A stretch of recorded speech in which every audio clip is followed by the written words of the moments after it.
Guess it would help if I add myself to the stage, wouldn't it? All right. So, welcome everybody. Now, what if I told you that the secret to crushing cravings is not eating less, but it's actually eating more of the right stuff? Perhaps, like me, years ago, before I discovered carnivore, I would snack all day on so called healthy foods. And I thought I was doing the right thing, but why was I snacking all day? Because obviously I was hungry, constantly hungry, and always craving things. So now I can eat a big old ribeye. It doesn't have to be a big one, it can be a small one. And I can feel satisfied for hours upon hours and not even think about food anymore.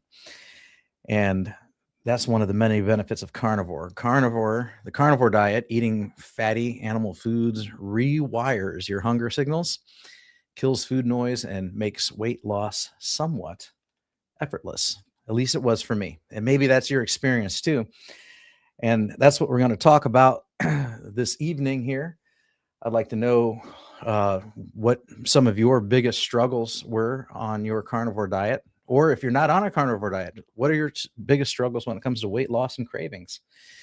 We'll talk about those tonight. This is Monday Night Live on Carnivore Talk. So remember, you too can join us on stage by clicking the link in the chat. And so if you're on YouTube, I already have it pinned there. And if you are on X or Facebook, the other two places that I stream this, and you should be able to see that now. So join us on screen. It's a wonderful experience. It's great to talk face to face, and it's a lot of fun. If you don't have much experience, don't be afraid. This is a good way to get some practice in, especially if you're aspiring to be a YouTuber. And my Facebook error. Oh, nope, it worked. Okay. All right. Okay, so I look forward to talking to all of you. Let's see who's in the chat as we have individuals come trickling in. First, in the gate, first prize goes to Uncle Charlie. He was the first comment at 7:18 p.m. as he was the early bird that gets the worm here. And he got 1 pound of grass-fed beef, 6 ounces of bacon, 8 fried eggs, his one meal a day, and never goes hungry. So very good. So a pound, 6 ounces of bacon, 8 fried eggs. That's probably about 2 pounds of meat. That's probably my average too. I do 2 meals a day, usually about a pound each. Did you get all that in at one time? Is remarkable. Very good. Linda Flanagan comes in 7:19. Hello, good to see you, Linda Flanagan. And yes, he did beat you. This is usually your number one. He squeezed in just a little bit ahead of you. And yes, please hit the like button.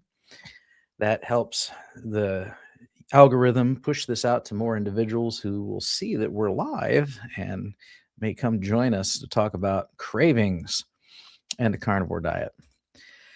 Sandy is here from Florida. And here's Jamette. And Coach Angela Mullins popped in, said she'll be back when we go live. So we look forward to seeing her. And yes, and like Jamette says, please hit your like button. That would be very much appreciated. And then here's Geezy.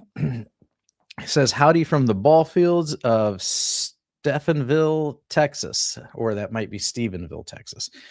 But yeah, he's watching his granddaughter's baseball game, and if he is able to, he will join us afterwards. All right. Just Jerry asks, well, she says she's listening during the show, but just finishing her lunch hour. I want to ask your opinion on the new, cheaper carnivore that was rolled out this past weekend at Meatstock.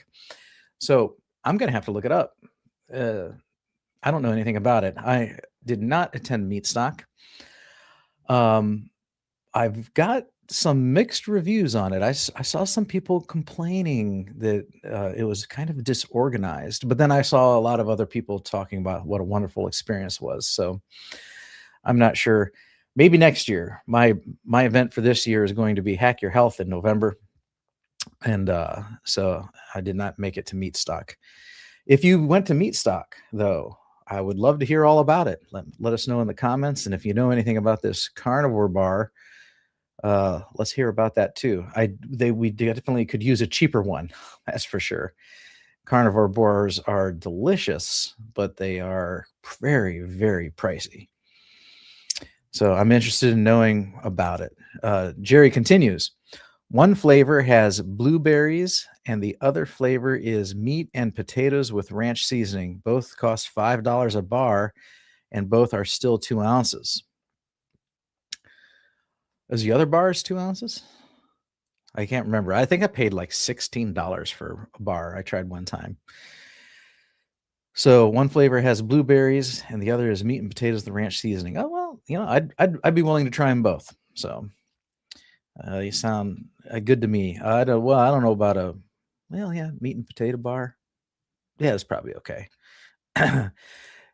Isabella Goyer says hello. Glad to have you here.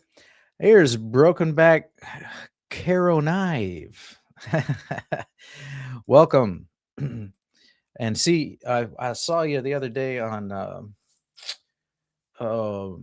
Missouri Carnivore's channel, and see, you can come over here just fine. That's okay. Frank Calabrese, Target Prime Rib. Good to see you both. Tom, how about you come over, jump on the screen for a little bit? And same with Papa Carnivore. Yeah, keep me some company. All right, very good. And Jeff's doing good again. He's got that softball game. That's going to be like that for the next several Mondays in a row. He's going to be late, if at all, because he has to go to those baseball games and support his granddaughter, which is a good thing. I need to do the same thing. My niece plays softball, and I usually go to a couple games a year, so I need to do that too. All right, let's see here. Did you see Target Prime Rib Chair Tai Chi look? Nope, I haven't. So let's see here. All right. Hey Thomas, how are you feeling? Papa Carnivore wants to know. You can I know. I feel okay. I had a bad stomach ache, but then I read the medication. I didn't think to read the medication that the doctor gave me like last week for the edema for my legs. Mm-hmm. So found out that it causes really intense gas pains. So I think that that's the answer right there. Once I'm done taking those pills in a week or so, I should be fine. Mm-hmm. Yeah. And to answer Mr. Spud's comment, I showed my belly for the first time, not because I want to show how big it was, but more to show like, okay, if I'm doing this exercise, I want people to see the before and after. So, I'm hoping that people will when I a month from now, I'm hoping people will go there and say, oh my God, look at his stomach then. And now look at it now after 28 days of doing this. Yep. All right. Very good. Good plan. Before and after photos are very inspiring. Exactly. Yeah, that's It good. gives people like a reason to come on and look. Yeah. All right. He could get on and show us his belly too. Well, I think I just said with the wig and everything. I just said to I said, hey, John Spud, potato boy. I said, you're the one with the big, round, swollen, inflamed belly, whatever. He's probably. I think it's sad. I really, truly believe he's very, very heavy. He's very depressed, and somebody who's going to be constantly being a troll like that, and I think that someone like that who's going to keep saying everyone else is fat themselves. I mean, I hate to say that, and I truly hope that's not the case, but I really do believe that is the case. Right. And there's some jealousy with people like us who are working really, really hard to fix their health and lose some weight. In fact, I showed a woman that I work with. She showed me a picture of her when she was 210 pounds. And she's little. She's a little thing. And I was like, oh my God, Michaela, that doesn't look anything like you. She goes, I'm 125 pounds now.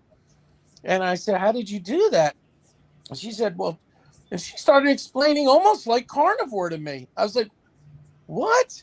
She said, so I didn't realize there's somebody at work who's, I would say she's, Somebody other than you, right? well, she's kind of like keto. She's meat-based keto. She's pretty close. I mean, I call her borderline carnivore keto, but Right. she went from 210 to 125. So what? How many pounds is that? 80? 90, 85. 85 85-ish. pounds. Yep. So I said, did you ever see my before and after? Did you ever see my before picture? She goes, what are you talking about? I said, you didn't know I used to be 320 pounds. She went, what? I said, well, let me show you something. And I showed her like 3 pictures, of me. She's like, could not believe it. And I said, yeah. I said, I was size 46 pants. Thomas, what was your biggest size pants? Oh my God. Do you remember? I'm about 42 waist now. So I think my biggest was in the 50s. Okay. So, yeah. and you're still heading down because I think you're going to get into the 30s pant size because I started at 40. That's my goal. Yeah. Yeah, you will. You will. How tall are you? I'm 5'9.5". Yeah. But you're more than welcome to say 5'10" if you don't want to. Yeah, I think eventually you'll be somewhere down about where I am. I'm a 34, maybe you'll be a 36, but you're going to get down there. Right. It takes time. Well, I mean, if you're taller than me, so you're what, like 6 foot something? 6'3". 6'3". So if you're 6'3" at a 34 waist, hopefully I'll be lower than 34. Because maybe not. I have a pretty skinny frame. Like I'm small boned. Right. Like well, you're like probably. I think you're a bigger bone guy than me. I think you'll get to like 36. I'll be happy with that too. I mean, it's definitely a lot better than. Like I look a lot like Rick, where I have super skinny arms and legs. Right. But right now I still have the belly parts is still there, but I had gained, like I told you, I had gained 20 or so pounds back because I tried to add back in berries and with my yogurt, and I got out of control, and I started having that like lots of berries with yogurt like every night after dinner. It started like occasionally, once here, once there, but it takes over. It can take you over, and kind of like Mitch, what happened with Mitch with the berries, I couldn't do it. So I took them completely out. Like there's no berries. I will not even buy them. And I still have a little bit of the whole milk yogurt, kind of like what Rick does. He'll have a little bit of yogurt. Right. And I figured, if Rick can eat a little yogurt, I can eat a little yogurt, and it's fine. I'm already down 7 pounds in a little over a week and a half, just from doing that. And I think I'm gonna get back down to right where I was. Like, I don't want to be quite as I had gotten down to 198, but I think that was too skinny for me, which is amazing. Rick is 6'6", 195, but I think that would be too skinny for me to be down that low. Right. So I think 210, because I'm probably right now about 220 again. Right. But if I lose 10 pounds, I'll be right back to 210, 205, 210. Right. And to answer Broken John Spud's question. Potato boy. Potato boy, whatever you want. I'm the one who sent the drawing. I think I said. I know. Ever since you did that, I call him John Spud or potato boy. Well, Russ gave me the idea, but I just. Well, it was John Stud. Bob, who we're talking about, John Stud. Yeah, John Dud. Yeah, John Dud. Okay. Spud. Yeah. But Thomas called him John Spud, and started making these potato memes. Well, like I said, Russ started that when he was doing that one time. He did. Right. Shows. Yeah. So just to answer your question, okay, I weigh now 240, but I actually started out in the beginning of my journey, the way beginning of my journey. I was 379. Wow. So, wow. Yeah. That's crazy, dude. Yeah. I'm telling you, your face looks really thin, like a much, much thinner. Yeah. Yeah. I think most of my weight's in the belly. So, Right. Me too. So I've gone from 235 to 175. His comment here is you should weigh about 175. I'm 5'8". I weigh 175. I could probably stand to take off another 15. I have a little belly? Yeah, I don't have a six pack by any means. You know, I'm No, I never had a six pack. definitely in my not life. obese like I Yeah. was, but I still have a keg. you know, Yeah. and you know, my dad says it's a family legacy. He says you'll no matter what, son, you'll never get rid of the angle belly. And that may or may not be true. So. Keep trying, but you're not going to succeed. But so, you know, I don't just say here. Where is it at here? But I got to tell you, since I've gone since I've like the last like 2 weeks, let's call it, gone back to just very, very strict, you know, carnivore, you know, other than the yogurt, which is fine. And once in a while, a pickle. But about otherwise, I mean, I'm like 5 eggs in the morning with bacon, or I've been eating these Icelandic cod livers in the can that bacon runner Donna, you know, Donna up in Donna, right? She told me to try those. I got to tell you, that's one of the most delicious things. They're so good. And I eat them like right out of the can with a fork, with nothing, just right out of the can while I'm eating my eggs.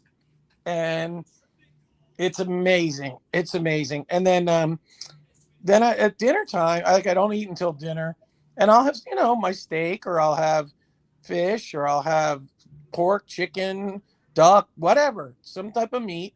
And maybe I'll have a pickle, and then maybe I'll have a little yogurt after dinner. And that's it. And I got to tell you, man, I feel great. I really feel amazing. You mentioned yogurt. I've recently incorporated yogurt into my diet. So I get a whole milk, plain yogurt. Yeah. And yeah, I'm having it with breakfast now. So it's part of I'm starting my day off with my sausage, eggs, and some yogurt. So I'm really enjoying it. Cool. All right, very good. Skipping ahead here, Jiffy made the comment that he can't stand the troll anymore. So I only saw 2 comments, and they didn't get out of hand yet. But if they do, he'll be gone. In fact, Jeff is moderating behind the scenes. He already removed a message. Maybe he's already removed the troll too. So, but Mr. Troll, you go, Jeff. if you're around, listen. You know, if you can't be respectful, then you're out. If you got an honest question, we'll entertain them. So it's just that simple. You know, we're here to encourage one another, you know, and congratulate them on their efforts and their progress. And so, you know, running your mouth and making rude comments is just, it works totally the opposite of that. So we have no room for that here. And if that's the way you're going to behave, buzz off, or we'll buzz you off. Okay. All right. Let's see here. No, I lost my place. Oh, we lost Pete. We lost Peter. Something must have happened that. Yeah, his screen went blank for a moment. So right. Well, usually if somebody tries to get in or something like that, usually he'll be thrown off. But I don't see anybody else popping up here, so I don't think that was the issue.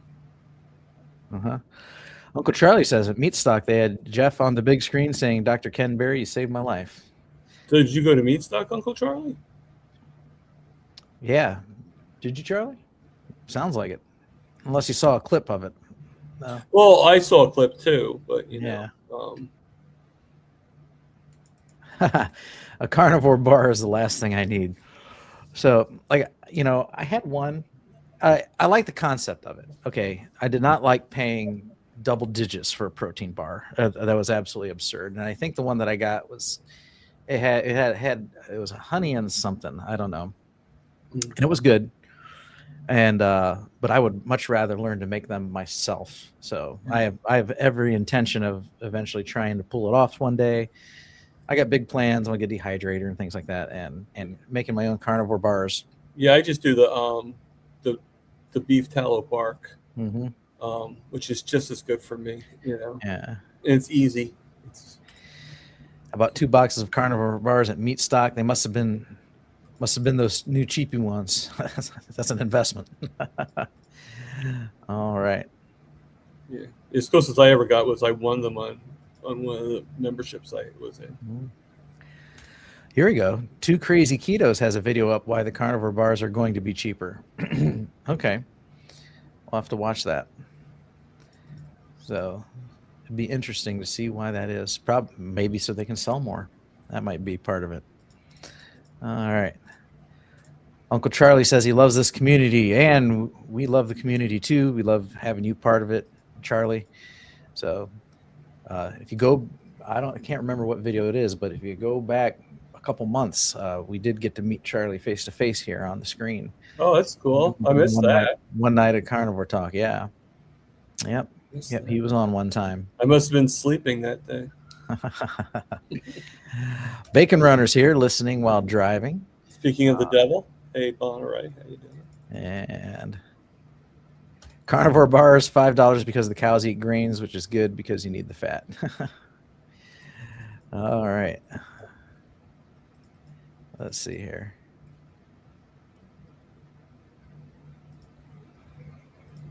Sandy says, thanks for the Monday night lives. I enjoy them. Well, we try and make them enjoyable. All right. So, I had a busy weekend. So I had to go out of town this weekend. So I did not catch anybody's live streams. I did not catch anybody's videos. And then I had an event I had to attend Saturday. And then I found out that someone I know relatively close to my age passed away. And so it's been kind of a busy week. But you had your interview with Jeff on Saturday, right? No. He actually had to cancel that. Okay. Because he wasn't, because is it because of his breathing? Probably. Okay. Yeah. So his has been rescheduled, I believe, for the 16th. Okay. Hopefully Jeff will be well by then if he's not still well. No, I interviewed. Trying to think of her. Oh, I'm sorry, Jeannie. I don't know what her last name is, but Running Tap is her channel. Is her is her handle. But very nice lady. I met her through Barbara, Crochet Grandma, and she was pretty inspirational. She has a pretty good story, and just like everybody does. I mean, I think we can both agree that most of us are here because we have something that brought us here, and All right. Very good. Isabella says you can block the troll. You won't see his or her comments. I didn't know that. Yeah. Let me go over here. Luckily, Jeff already did it. I got my popped out chat. Oh, I know that I can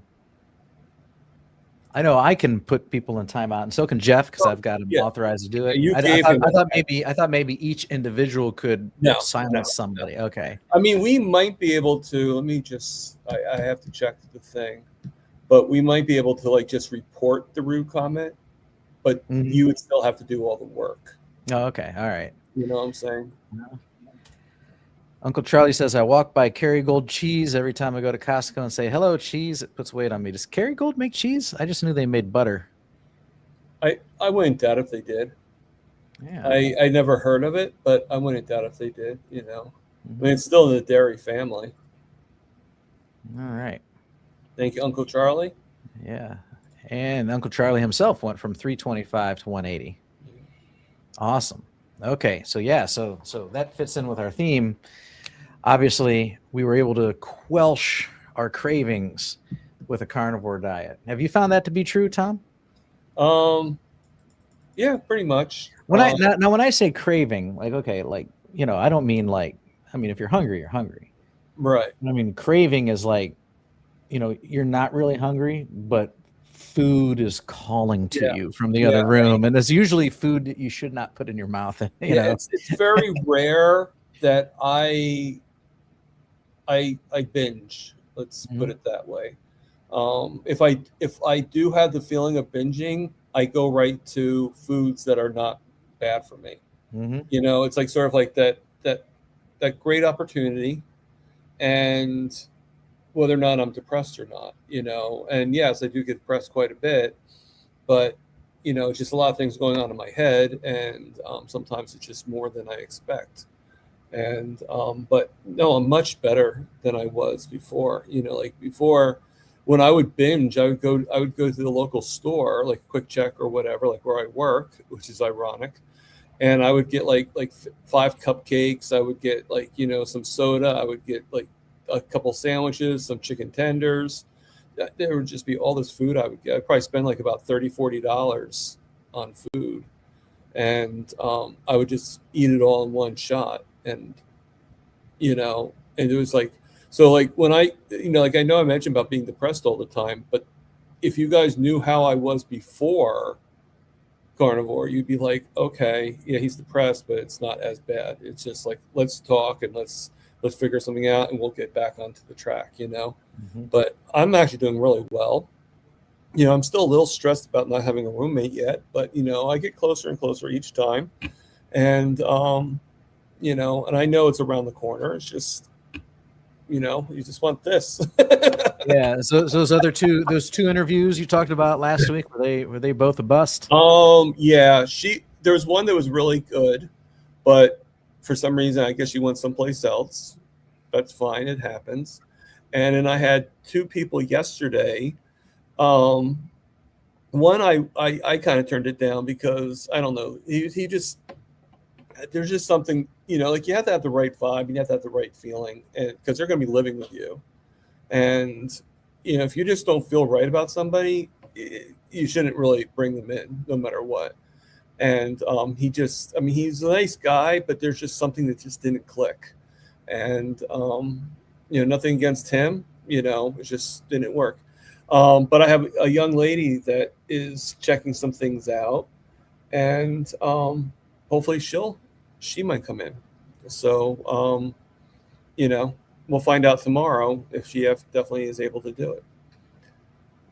All right, very nice. And by the way, people, when I say young, I don't mean like really, really young. I mean, I just mean like younger than me.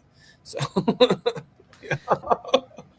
Bill Cook is 5'10", 164, was down to 155, 160 for a while. Yeah, that's it. I think I'm 175, and I think I can do 160. So I just have, I don't know. I've been my goal weight now for a year and a half, and I just need to like put forth the motivation to take that last 15 off. But I'm very happy because my goal was to lose 50 pounds, and I lost 60, and I'm happy, so I'm kind of where I like to be. But I do look at myself like, there's still a little, you could lose a little more. Sandy says, I always like men with the bellies. All right, so maybe we shouldn't be losing anymore. All right, let's see here. Okay, yeah, he saw the clip. All right. Yeah, I saw that before. Yeah. All right, Linda says hello from Michigan. Good to see you, Linda. All right. In the words of the great Captain Call, I hate rude behavior. I will not tolerate it. I think Jeff has remotely took care of our troll problem. So yeah, I'm gathering that too. Thank you very much. All right. Lions Danivore podcast. What's up, everyone? Hey, congrats on the Kilt's Mighty Tribe victory this morning. And here we go. Papa Carnivore's back. Oh, I got a phone call and it kicked me out. Okay. I knew it had to do something with your phone. It's like if you get a phone call, or if somebody comes in or out of like news, people pop on or pop off. Sometimes it kicks you out, or you lose the audio. You lose. I remember audio. you telling me that, so that's why I told Bob that. What did I miss? You were talking about what were you talking about? I forget. $20 that you won. No, we're talking about John Spud, and I think. Yeah, I think Jeff has removed him from the chat for the night. Good. So Yeah, I haven't seen him say anything. I did say if he can't play nice, he can't play at all. So. Well, and here's the thing, there's just some people. It's sad that they feel like they have to be make fun of other people, and usually those are the most insecure people. What I found is the bullies, and they're bullies who do that. They're the most insecure people, because if you're secure with yourself, you don't need to like down others. Do you know what I mean? Right. There used to be this kid in high school. I was the nicest kid, and he just was jealous of me because like I was kind of a little more popular, whatever, and social butterfly, whatever. He was like would jack me up into my locker. He was a jerk. He was just a real jerk. and for no reason. And there was a guy at work, thank God they fired him. The best thing that ever happened. He just, for whatever reason, hated me. And I think it's just because maybe I'm doing well. Came in my first month. I was like, out of 40 salespeople, this is a gigantic furniture store. I was like number one. And he accused me of cheating and all this stuff. And then he just hated me, would never talk to me, and would give me the evil eye, and just, say bad things about me to every other person. But you know what? In the end, he got his, and he got fired, and wasn't playing nice with others. He wasn't just doing it to me. He was doing it with other people, including the managers. And once you start messing with the managers, and he was about my age, he was in his early 60s, and he would be, talking badly to these young managers who are in their 20s, 30s, 40s, 20s, 30s, really.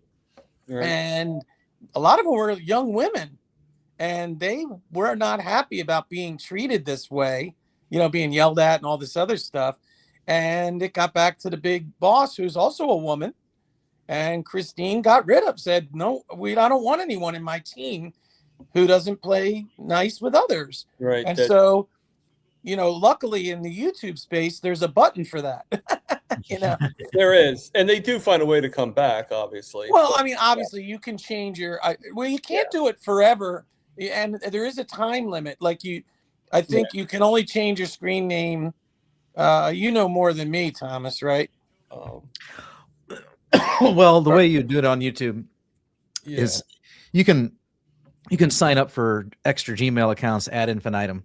And so you can always come back under another username, another. No, Gmail but account. you in the same Gmail, you can change your screen name in YouTube a certain amount of times. There's a time limit, Yeah, I think it's like once. Like, I don't know how long. Like once you have to wait. You have to wait a certain amount of time. But what he probably did is just open a different Gmail. People like that, if they're just determined, they're going to come back in, and they're going to be broken back carnivore, whatever he call himself. We all know who it is. But, in the end, you just hit the button again. Yeah. So he was complaining on Missouri Carnivore's channel that I had banned him, and I actually haven't. So both the John Stud account and the Brokeback Mountain account, those I haven't banned them. I did. There was 1 week where I did have to silence John Stud, but all I did was just tell YouTube to mute him for 30 minutes. That's all I did. Oh, you did a timeout? Yeah. Yeah. I did a timeout. Yeah, you can do a timeout for like a day or whatever it is. Mm-hmm. Right. Yeah. Yeah. At least that silences him for that stream. Right. Yep. And that was that. So, I don't think I've got. I'd have to go look. I don't think I have anybody banned. Not yet. So, all right. Charlie says, has anyone been talking to Paul? I hope he doesn't fall off the wagon. He might be watching tonight, and he was a big part of the show. So I don't think Paul has fallen off the wagon. I don't think Paul is the type that would fall off the wagon. No, I think he's pretty strong and resolute. I'll tell you what, he's one of the strictest ones. Him and Jeff, I would say, are more strict than you and me. I imagine Paul's doing just fine. So now I will tell you that lately I've been heading towards that. Oh, look what it is, the Missouri Carnivore. Yep. Hey there, Kelly. How you doing? His ears were I'm doing pretty good. Better than last Monday. What was last Monday? Well, I was getting ready to go to work. I actually had a doctor's appointment, just a checkup. And I was also preparing to get ready to go to work. And about 7 o'clock, the weather radio goes off. And it's been going off, because we had localized flood. We had a lot of rain here. Did you get flooding? Where I live it's not flooded, but there's areas that to the south of me that really got flooded. But this particular one come off, it was tornado warning. Oh, great. It's time to evacuate my home. Luckily, my mom's next door. She has a basement. So I had to wake my daughter up, get what I needed, get her what she needed to get out of the house. It was there. We didn't have no tornadoes, but about middle of the week, there was a tornado that was an EF2 that touched down probably about 30 miles from here. and it lifted just a few miles from where my house. It was heading towards my area. Oh, wow. And it just lifted just in time. And then just north of town where I live, they had an EF1 that went right through there. Did it do a lot of damage? Not much damage. They did a lot of damage in a few towns to the west of me, but around my area, there wasn't much damage. Mostly trees. Have you ever had like severe tornado damage anywhere near where you live? Oh yeah. We're probably 20 years ago. I wasn't living here at the time. I was living in another town north of Columbia, Missouri, but there was a nasty tornado touched down like 3 miles to the west of where I live, and it stayed on the ground and killed 2 people. Oh, whoa. I think hundreds of miles. Wow. All right, very good. Jamette says she will listen, and she's listening. We'll hop on the chat when she can. All right, Jamette, glad you're listening. All righty, so I got some 5 comments here starred. So this was here. Debbie March Banks, those bars with the potatoes and blueberries are not carnivore. Seriously?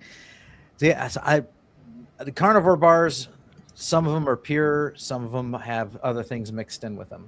So just like some people's carnivore diets are pure meat only, some people's carnivore diets include a little keto or a little animal based. So she meant carbs? No, she means the bars, the carnivore bars. Yeah, the bars with potatoes and blueberries are not carnivore. Seriously. So yeah, they're definitely not strict carnivore. So yeah, right. Yeah, because they. Why would they? Wait a minute. Why would they put potatoes in the carnivore bar? I can understand the blueberries for flavor. Why potatoes? Yeah, flavor all steak and potatoes. I guess, but that's not carnivore. That's not carnivore. Yeah, no, I agree. I have to agree with Peter on that one. Yeah, I mean, you know, and usually when they're putting some berries, there's not a lot. It's a little, just enough to give flavor. Yeah. Let's see here. So there's I'm looking at the website here. Actually, I just put it on the screen. So like, you know, they market these bars, but they don't necessarily, you know, trying to capitalize on just the carnivores only. Let's see here. No, that's true, but they should still separate. Like, they know that we don't want that stuff. So yeah. So you've got, here's your flavors. You got salted, good way. Salted, yeah, there's a salted, unsalted, honey salted. That's the one I had. I had honey salted, honey barbecue, honey unsalted, zesty garlic, and apple pie. So really, I'm the curious, only one where of those you found potatoes. Yeah. Well, which one had potatoes? That's a new one. That's a new one. They just released it meat stock yesterday. Oh. Yeah. So the only ones here, if you're a strict carnivore, the only ones here that are going to be good for you is the salted and the unsalted. That's it. Right. Right. You know, those are your only choices. Yeah. Yeah. I've had. I got to tell you something. You believe me? You want the salted. I can tell you though, these are very expensive. Too expensive. I mean, that's why I won't buy them. I've never bought one. I've never eaten one. I'd rather take that money and buy steak. I would too. Yeah. One bar costs as much as I won it with Bella, and to tell you that's why I just said, like, if you're gonna have it, you should have the salted, because I had the unsalted that she gave me, and it's just so bland. Yeah. You know. So like, I was thinking, like, I was just dipping it right into my molten salt thing and just eating it that way. Right. So. Well, I think that's what people do, is they buy the unsalted and they salt it. Yeah. Yeah. I was just. The 6-pack of bars is $95. Okay, think about $95. You guys, you walk into a grocery store with $100. Let's just round up. I could buy I can get a few steaks with that. Yes. Not only that, I could buy a crap load of eggs, butter. Like, right. I could just load up ground beef. Like, I could just stock up for at least a week or more on that. Absolutely. So yeah, $100 goes a long way. So that's what I was saying, is like, I think it ended up being $16 a bar. I buy my ribeyes for $16 a pound. So that's Yeah, like and a 1 pound ribeye or 1 carnivore bar. I'll take the ribeye every day. In a package, a 6-pack, like you only get 6 bars with that. Mm-hmm. It's ridiculous. I mean, I went to I'm very limited. I don't have that many grocery stores where I live, but like I can go to Walmart and get chuck roast, steak. Yeah. Well, I won't get the cream there, but I get bacon. I get the thick cut bacon, 3-pound bacon, and it's like for the price of 1 bar, I can get a 3-pound Wright's thick cut bacon. Right. Dehydrate and last 3 or 4 days in the fridge. Yeah. Including the expensive gas it takes to get to the grocery store now. Yeah. Yeah. So yeah. That's like I said, the carnivore bar was tasty, just not $20 tasty. Lions Danivore podcast. Dan says, food doesn't call to me anymore. It was exactly like that. I couldn't resist. Now the chains are completely shattered. It's a fight, to be honest, but you weigh the benefits of what makes you stay the course. So yeah, very good.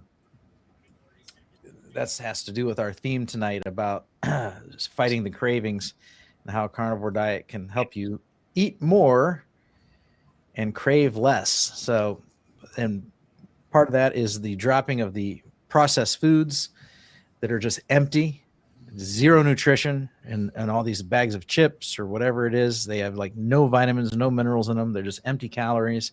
Well, you know what the worst part? You. You know what the worst part of it is, really? Is the how they make it with addictive chemicals specifically designed to make you not be able to stop eating them. And yes, true. They're very bad with the seed oils and all the other crap. But it's that when you start eating that bag of Doritos, I promise you, or potato chips, you cannot stop. And even after you have that bag, the next day, the next week, you're thinking those chemicals. It messes up your brain that you want Doritos again. Mm-hmm.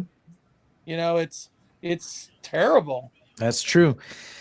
Yeah. Speaking of chemicals, and speaking of, I know we talked a little bit about smell last week. I had to stop at we call them here, Casey's General Store, and I had to stop and use the restroom. I walked in right through the aisles where the donuts and stuff, and it smelled so chemical. It turned my stomach so bad. Yeah.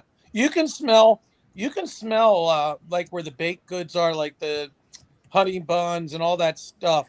It leaches right through, and you can smell it.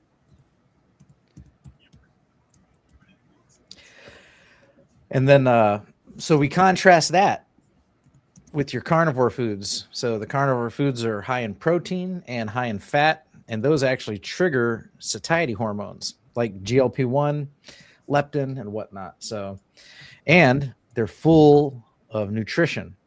So, and I will tell you this: when you are very, very strict carnivore, like I've been, like today at work, I literally could not stop thinking about the steak that I had in my refrigerator, ready for dinner. I have a beautiful New York strip with a big fat cap on the end that I got 3 of them, and I have the 3-pack in my fridge.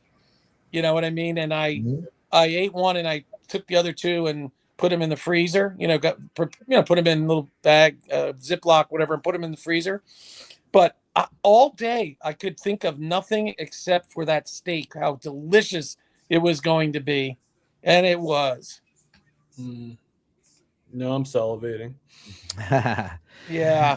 Yeah. I don't. Well, you know how I prepare it, Thomas. Yeah, I lightly sear it in tallow in my vintage cast iron. That's how I do it. Lightly. And so the middle I leave nice and very rare, but the outside's crispy. You know what I mean? And the tallow. And I melt a little butter on top. Then I salt it with the Malden smoked sea salt flakes. And then I take some butter chunks and put that on the side, cold butter chunks. And with every bite of steak, I eat that cold butter chunk. Oh my God, dude. You've never tasted anything like that? I don't do the melted butter, but You put a little melted butter on the top of the steak. I do cook the tallow. I do, Yeah. I don't use my cast iron. I actually use my ceramic that my sister. Yeah, well, I mean, it does either or. Because whatever. I like it because it's like it literally makes it swims in the beef tallow. And, I just cook it up, and then I'll just save the beef tallow for my next meal and my second meal later on in the day. And you can reuse it. You just pour it into the thing. Yeah, that's pretty much what I do. And I just heat it back up, and it's all good. So I'm just glad that I ate before I came on, because if I hadn't ate today, Peter would make me starve to death by hearing that. My stomach would roar. Oh my God, Kelly, it's so good. And this thing was like that fat that the New York strip was a big fat one, and it had a big fat cap. Like usually at the supermarket they cut it off. They cut off the fat cap on a New York strip. Why? I have no idea. They ruin it, But that's the same. When I walked in the grocery store last Friday before I headed home, and I saw these ribeyes, and I'm like, really? You cut the important part off, the fat? Well, it was that fat cap on the New York strip, on that one side. That's everything. That's the whole. That's everything.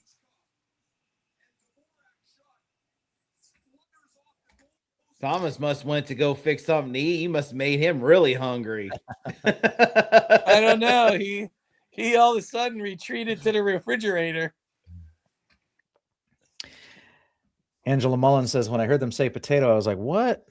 And that just like, I mean, if they want to serve a carnivore bar. Oh, there it is. That's a ceramic pan. That's nice. Yeah. I just got a whole new set of stainless steel. Threw away. We donated. Got rid of all our non-stick Teflon stuff we've had. Yeah, we have all stainless steel. It's a learning curve though, so I've been doing pretty good, but I did make something the other night that was sticking on me. So it's a different method of cooking with the stainless steel. Yeah, I also have the cast iron. So cast iron's easier to cook in than the stainless steel. I have a Griswold, what is it? Griswold number 8. It's got to be from the 60s or something. This thing's ancient. Maybe 50s the 50s or 60s, maybe even 40s, because I have no idea. I have no idea how old this thing is. All I know is it is ancient, but it's in perfect condition. I mean, it's perfect. It looks like freaking brand new almost. And I take really good care of it, and but that thing heats up so fast. You put it on, it conducts heat so well because it's that thick, heavy-duty cast iron. It's the kind of pan that you hit someone over the head with it, they're dead instantly. It's like the old 90s Golden Corral commercials where they go, ding! Yeah. But I got to tell you, that thing, I prefer that cast iron that in tallow to cooking any other way. I've tried so many different ways. Now, I would imagine cooking on a grill outside would be maybe better and stuff, but I'm in a condo. I can't do that. So my only options are put it in the oven, and broil it, the cast iron or an air fryer, pretty much. So yeah, that's all I cook with is cast iron. I have one ceramic pan that I usually cook my eggs in. Well, that's what I have. The one I got from Mitch's Amazon links. It's a ceramic 12-inch big really big pan. I use that. I put my bacon in there, fry it up, and then I take the extra bacon grease and I pour it into. I have that stainless steel grease pot that I also got from Mitch that has a strainer on top, little strainer thing, and so it catches, and the bacon grease goes right through those tiny little micro holes, and it makes it pure underneath. Because I put a little bit of that bacon, and then I put that in the refrigerator so it's solid. That bacon grease is solid, and then I take a little spoon and I spoon a little bit of that into my coffee in the morning with butter, cream, a little vanilla, and maybe just a touch of cinnamon just for flavor. And I whip it up with an immersion blender. Oh man, and it gives me all that beautiful fat, to start my day. Yeah. No, I've had bacon in my coffee before. That is good. Yeah, but you can't put a lot in. I've tried. No, oh You no, have to keep it I made that very mistake minimal, too. or it Yeah, will taste bad. You yeah, got to just put a little for flavor, just a little. yeah. Don't worry though, I still drank it, but yeah, no, I know what you're talking about. Yeah, just not too much, just Yeah. a I little mean, for flavor. my brain was like, okay, I can't waste it, but Well, the problem is there's that bacon. I can't waste bacon grease. unfortunately that grease pot's starting to get almost to the top full, and so I'm gonna have to make myself some heart attack chicken or something with Right. that bacon Well, grease. I do like Mitch does. I use the bacon for my eggs. Yeah. Oh, really? Yeah. Oh God, it makes them so nice and fluffy. Oh, It's so good. wow. Oh yeah. Let's burn through some of these comments here. Uncle Charlie mentions, yes, I did join a gym, and well, my wife and my son did, and it's Planet Fitness, so I can go when they go. So I'll probably end up getting my own membership though.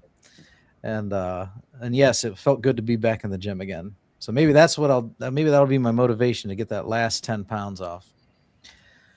Bill Cook says, before Carnivore, I could never go without food for a day. I know I would be starving. When I did my first 5-day fast, wow, my mind was blown. I didn't need food like I used to. So very good. 5 days is quite an accomplishment. Yeah. If anybody can do it, it's Bill.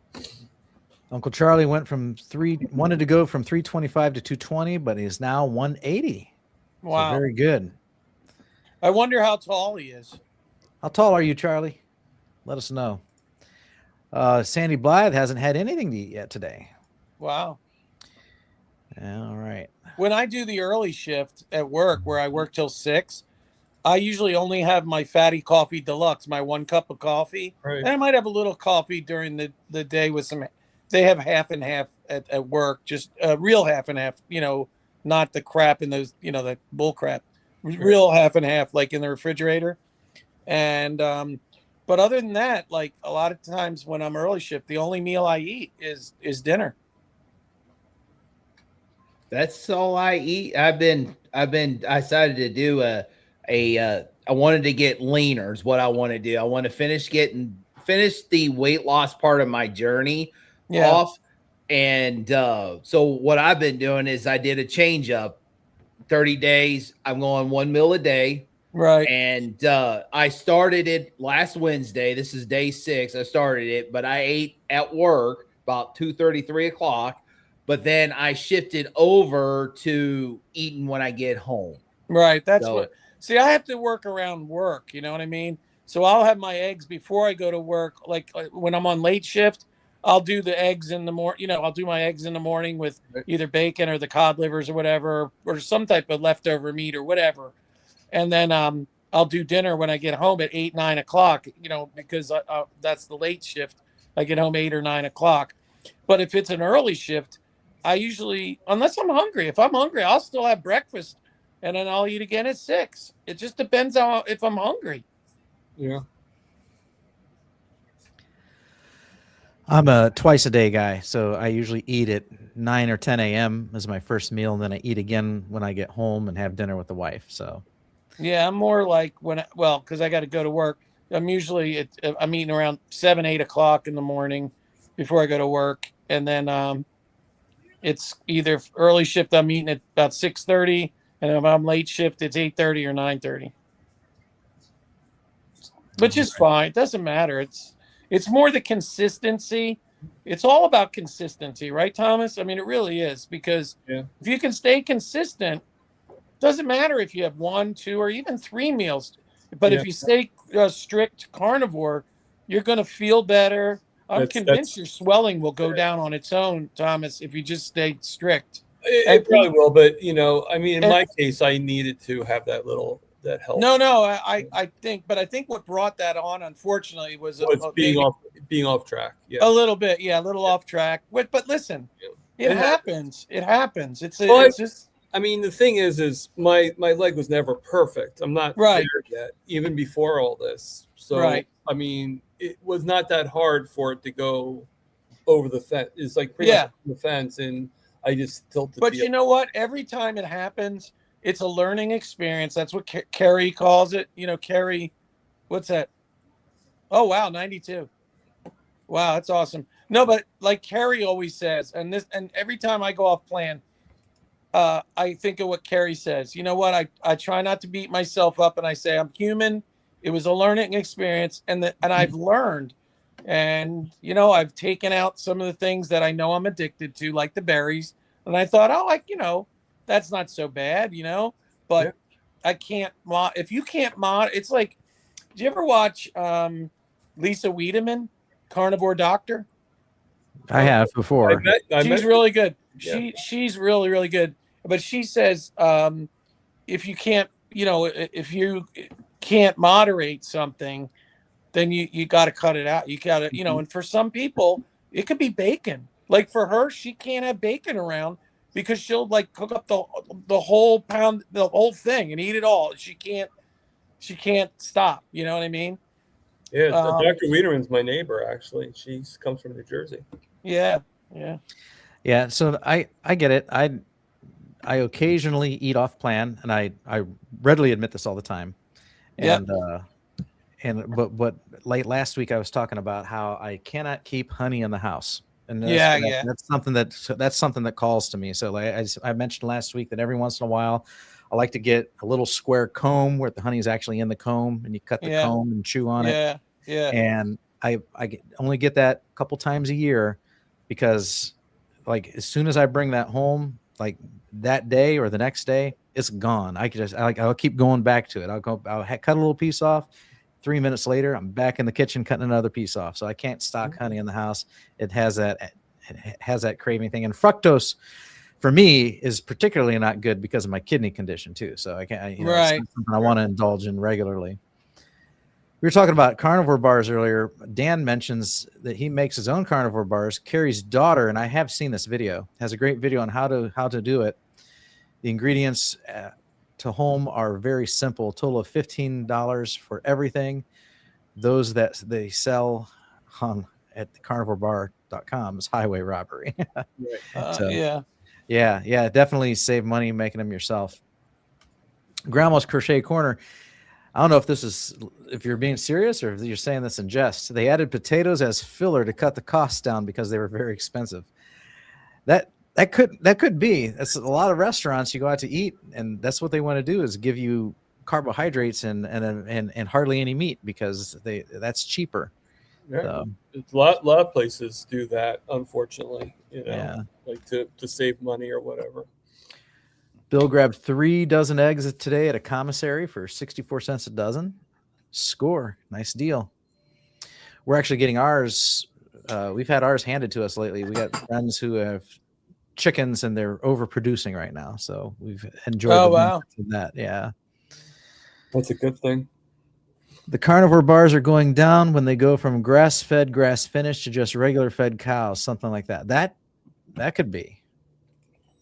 I couldn't even remember if the original was grass-fed. I got to tell you, I must be a Midwest boy at heart because I love grain-fed beef. I think I like it better too. My mom grew up on a farm. They always did the cattle always grass fed, but the one that they want to butcher when it's about a week or 2 out, they fed it grain. Right. I don't see anything wrong with it. You know, all cows eat grass most of their lives, Kelly. It's just at the end. It's just at the end when they fatten them up. They fatten them up before slaughter to get them nice and fat. You know, fatten them up. And they do taste better. I like it to have more fat on them. I agree. And here's the other thing. I can't even afford that grass-fed stuff. I can't afford $24, $28 a pound or whatever they want for that down where I am. I mean, I just bought on sale at Winn-Dixie ribeyes and New York strips for $7.99 a pound. Nice. And they're perfectly fine. I stock up as much as I can. My freezer's practically full with them. And then I got some chicken. I got some pork chops. I got oxtail. Tomorrow I'm cooking up. I got 2 days ago, I bought some beef oxtail, full fat, the whole thing, $5.99 a pound. They're normally about $10 a pound. $5.99, but you had to buy a gigantic tray of them. So it was like 5 pounds of oxtail for like $29. But man, I'm gonna put them in my crock pot and slow cook them tomorrow. Mhm. Oh, you never tasted anything like it. Well, I've you never know, had Speaking an of oxtail. crock pot, I got me a good big pork butt roast. I gotta put it in the crock pot. Yeah. Wednesday How or you gonna Thursday. how you gonna make that? How you gonna make that? I'm gonna put it in the slow cooker and let it slow down, and then I'm just gonna pull it apart as pulled pork. Do you put it in water or just by itself? Just by itself? I just let it render down, and once I'm done, I'll add the salt to it, and then I'll just make it pulled pork, pull the bone. So and you don't put salt on it. You do that at the end. Sometimes I do it at the end. Sometimes I do it at the beginning. It depends on how I feel. Which tastes better? Either one. Okay. I even add a little salt to it. Really? Salty the better. Wow. Yeah, you know what I noticed too is that I think benefits us as carnivores is when you go to like different grocery stores, you know, the vary of meat, fat to protein, you know, for example, the 85-15, the 80-20, and the 73-27, it's cheaper to get the 27-73. Right. Yeah. You know, which is beneficial because I want to have the fat. So well, the reason it's cheaper is because people don't want. They see it as lower quality. It's a demonization of it. Yeah. But that's in our favor, you know, if you think about it, you know, like it's like, okay, fine. Yeah, I never get anything other than 73-27 or 80-20. Right. Like 80-20. The only time I'll get 80-20 is like if they don't have any 73. And it's like, okay, I really want to get some burgers. You're right. Yeah. That 80-20 is your perfect 1-to-1 fat to protein ratio, though. And then the 73-27 is actually your 2-to-1 fat to protein ratio. And that's what I'd rather have. Well, that's what I dig. You guys know I need to go super high fat. Otherwise, to keep my mental, you know, because I did have bipolar depression, anxiety, ADHD. And if I eat lots and lots of fat, not only does it keep everything in remission, it keeps me completely off any meds, but it also, I'm prone to like hard stools. So I need to get, for some reason, I need tons and tons of fat. Otherwise, I will get a little bit constipated a little. I don't know. I'm different. There are people who would eat the amount of fat I do, and they'd be like rushing to the bathroom every 4 seconds, probably. I'm skipping some comments because this is very relevant to what we're talking about right now. Rockin' Coach Amy says, when you're cooking the ground beef, aren't you just cooking all the fat out of it anyway, regardless of what the ratio is? I actually added back. I don't drain the fat. I eat the fat. Yeah. Some people, if they pour that rendered fat back on their burger, it really messes them up. Like they got to be rushing to the bathroom. But for some people, I had to build like me, I can pour it right back on top. Yeah. I'm fine. Yeah, I never drain it. I'll cook and I'll mince it up and I'll chop it up. Like if I'm making taco meat, or sometimes I just keep chopping it up that way and I let it render down in the pan. And I just dump the whole thing on a plate with whatever toppings I want, and I just eat it. So I never even take it to the sink and strain it out or nothing. I just go ahead and gobble it up. And I also add the butter. Just like you do your steaks, I do the cold butter with the burger patties. Right. I do the same thing with burger patties. You know what I even do? I'll put a fried egg on top. That's good. Yeah. Or sometimes I would do it with the burger patties or the ground beef. I will cook it up and then I will dump the rendered fat with the burger patties and I put them in the fridge and let them chill. And then it'd be like a meat cookie with an icing. Oh, wow. Wow. That's a good idea. I never thought of that. I'll have to try that. Who knew how amazing this could be, right? I mean, people go, "Oh, that's so restrictive," you know. Oh my God, I can't believe that's all. I don't get that. I could never do that. Really? I look forward to it every night, right, Kelly? Don't we look forward to it? Yeah, I've been on it. It'll be 2 years in July, and I have more fun. I'm more excited to either pull out a piece of dehydrated thick cut bacon or a ribeye or a burger patty or make Eggs. heart attack chicken, Or heart make attack a pork mess of chop. eggs. I'll tell you what I love. I'll take the bacon and I'll leave some of that bacon fat in there, and then I'll put 5 fried eggs in there with the like swimming in that bacon fat, and I'll pour some of the bacon fat out, but I'll leave a lot left, and I'll put those eggs right in that bacon fat, and I'll like sunny side up, and then I flip them like I'd say easy over to medium over, so that the yolk is still a little runny, but I like the white all done, and then I flip those out, and they've got that bacon flavor, and then I mince them all up with a fork and a knife, like, and mix it all together. Those eggs. Yeah, Oh, and I love it how man. eggs are they're like sponges. They just soak the They bacon. soak right it all up, man. I love my fried eggs in the morning in bacon grease or lots of butter. Yeah. If I'm not doing bacon, I'll just have it swimming in butter. Yeah, I've been doing the same thing with like the beef grease I've been having left over. I've been just been adding the eggs to the pan or putting the bacon grease into a smaller pan for the eggs, and yeah, just and then what I'll do up. after I take them out, I'll take the pan and I'll pour that whatever's butter's left in that pan right over top of those eggs. So I get every bit of that butter is on those eggs. I cook mine when I either be scrambled in the bacon grease or butter, but when I do the more of the runny eggs, I'll do sunny side up, where I'll crack 6 eggs, and then I'll put it. Then what I do is I put a lid on it for about a couple minutes until the white is completely done, but you still have the runny yolk. I'll put that whatever butter or whatever's left over, I'll pour on top of that. Plus, I love mustard on it, so I have that. And what I do is I'll eat the white separate, but then I'll go around and cut the yolk out, and I eat the whole yolk without losing any yolk. Wow. You put mustard on your eggs? Yes. Wow, that's cool. Yeah. Interesting. Yellow mustard? Yellow mustard.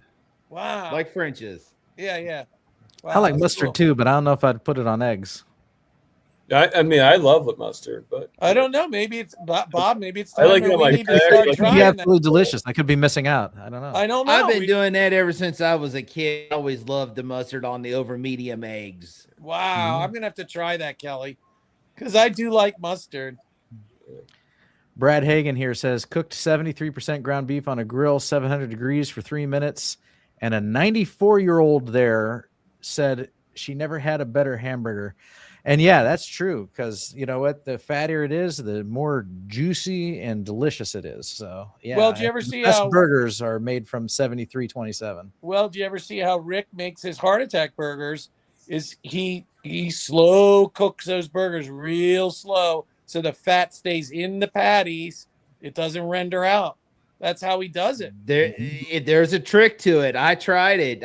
I've been doing all my burger patties like that. I just put them in there, and I'll start the cast iron from cold and just let it slowly heat up and cook into it. It is much juicier. Right. That's what you keep all the juice in that burger. Bill Cook says put some frozen shrimp out this morning. I love me some shrimp. Yeah, I love shrimp. Yeah. I was I'm a actually big thinking about shrimp- getting I'm a some big over seafood shopping guy. prices in it. Yeah. Yeah, I like shrimp. I like scallops. Now, I will say though, if you are trying to low carb it, scallops have more carbs than you would think they have for being a mussel. So Yeah, but those are good carbs. There's nothing wrong with they those. are. I just remember when I was like dieting, I was like, I made a bunch of scallops for dinner one night, and I just wolfed them down, and then I got up the next morning and I was up on the scale, and I'm like, oh, what the heck? And I did some research into it, and I found out that the scallops had carbs. So I was like, oh, that's Yeah. It's all right. no big deal though. So Yeah. just saying, if you're one of those trying to get Better zero than carb, eating a big old white potato or a potato. Uncle Charlie asked if I ever got a CAC score. No, I haven't. It's just something I want to do, but it's not something that I'm like, it's nothing that's urgent. So I'll someday Someday I'll get it, but right now I've just been too busy with work. Yeah. So, oh well. Dan asks, does anyone else bring their air fryer on road trips? I took mine to a Pennsylvania hotel this last weekend, fasted 30 hours, came back from a wedding. That picanha was so good. Yeah. But the fire alarms were going nuts. Yeah. I have a microwave in my truck. So if I pack a lunch that I want to eat warm, I can plug in the microwave and use it at work. So it rides around in my back seat goes from job to job to job. So, and does it run off? Does it run off a cigarette lighter? What does it run off of? No, I just carry it to the house and plug it in. Oh, yeah. He just has it in there. He didn't say it worked. No, I can on all my. I'm in construction, so there's always an outlet. There's somewhere always a place I'm that working. you can go to, right? Yeah. DS111 B8B. Many older people, like all of us, talk about medications and ailments, but here we are talking mostly about good health and food. Yep, That's true. That's true. Good observation. And then Jerry asks, have you ever made and eaten dehydrator bacon yet? Fatty deliciousness. I know you're talking about, Jerry. I just made a batch yesterday. No, dehydrator is on my bucket list. In fact, you know what? I should just Kelly. I've had some checks come in. I can afford one right now. So how do you make yours, Kelly? Mine, well, my dehydrator, it goes to 165. So I set it for 165 for 8 hours, and I just put probably 3 pounds in there and let it go for 8 hours. Yum. Yeah, but what happens? Does you get a lot of drippings at the bottom? What happens? Not that much. No. I have a towel at the bottom, a paper towel at the bottom to kind of collect, but you don't get that much grease or drippings off of it. I use my air fryer, actually, believe it or not. It has a dehydration function. So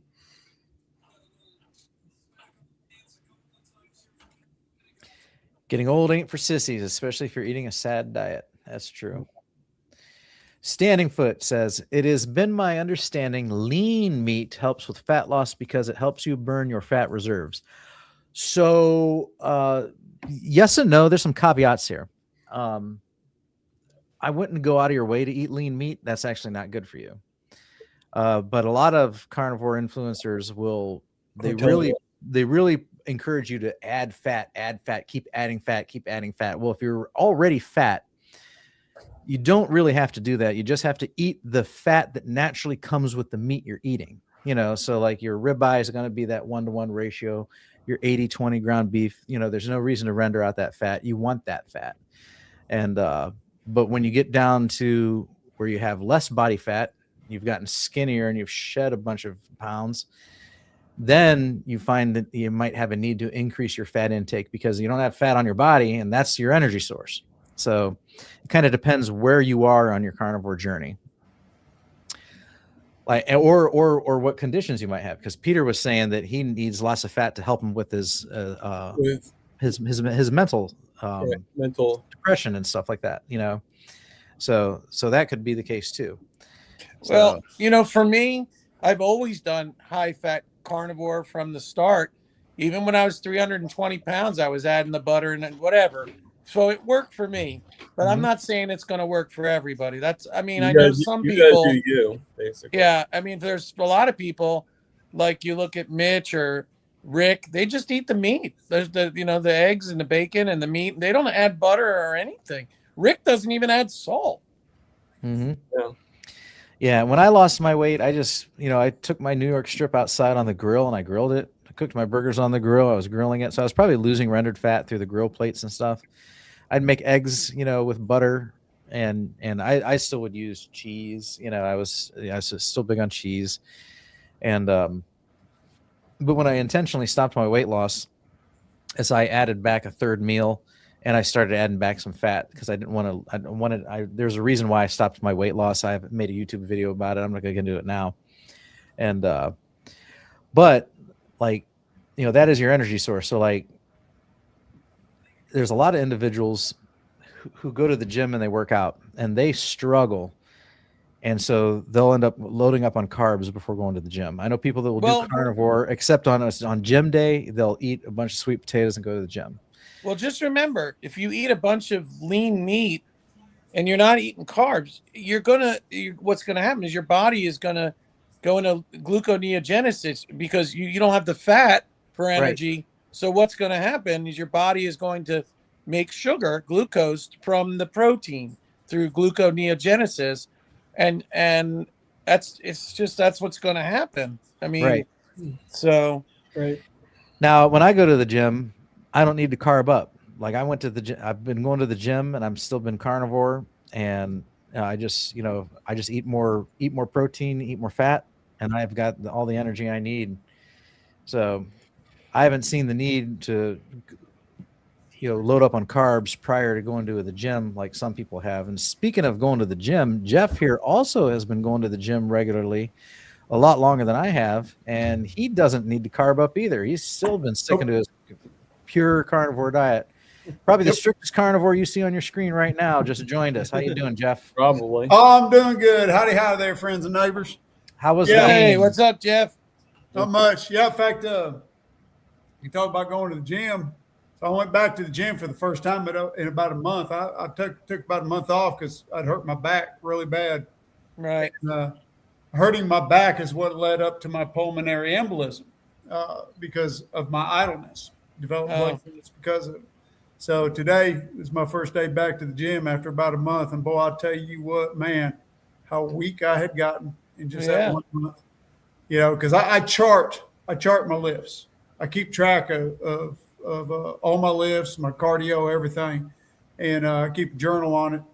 And because each session I want to try to improve. So I'll shoot for a maximum lift.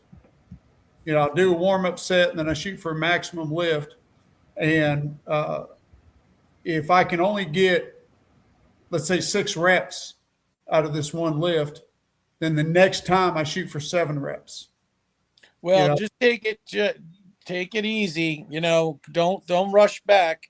Yeah, no, I'm not. In fact, I cut everything back just a little bit, but I was just surprised how much a month off had weakened me. It was really surprising. But no. Are you still having the pain in your ribs? Little in my grip? Ribs. My ribs. Oh yeah, just a little bit. It's. I can take a deep breath now, and right at the end of that deep breath, I feel a little something there. So the blood clots are breaking up. I'm feeling much better. I noticed earlier when I was at the ball fields, you asked about me not making Thomas's interview. Right. And what the deal was with that, no, I was feeling fine. It's just that my son was going to be in town, and anytime he's in town, we generally have some little get together, and so wife wanted to have a get together that day.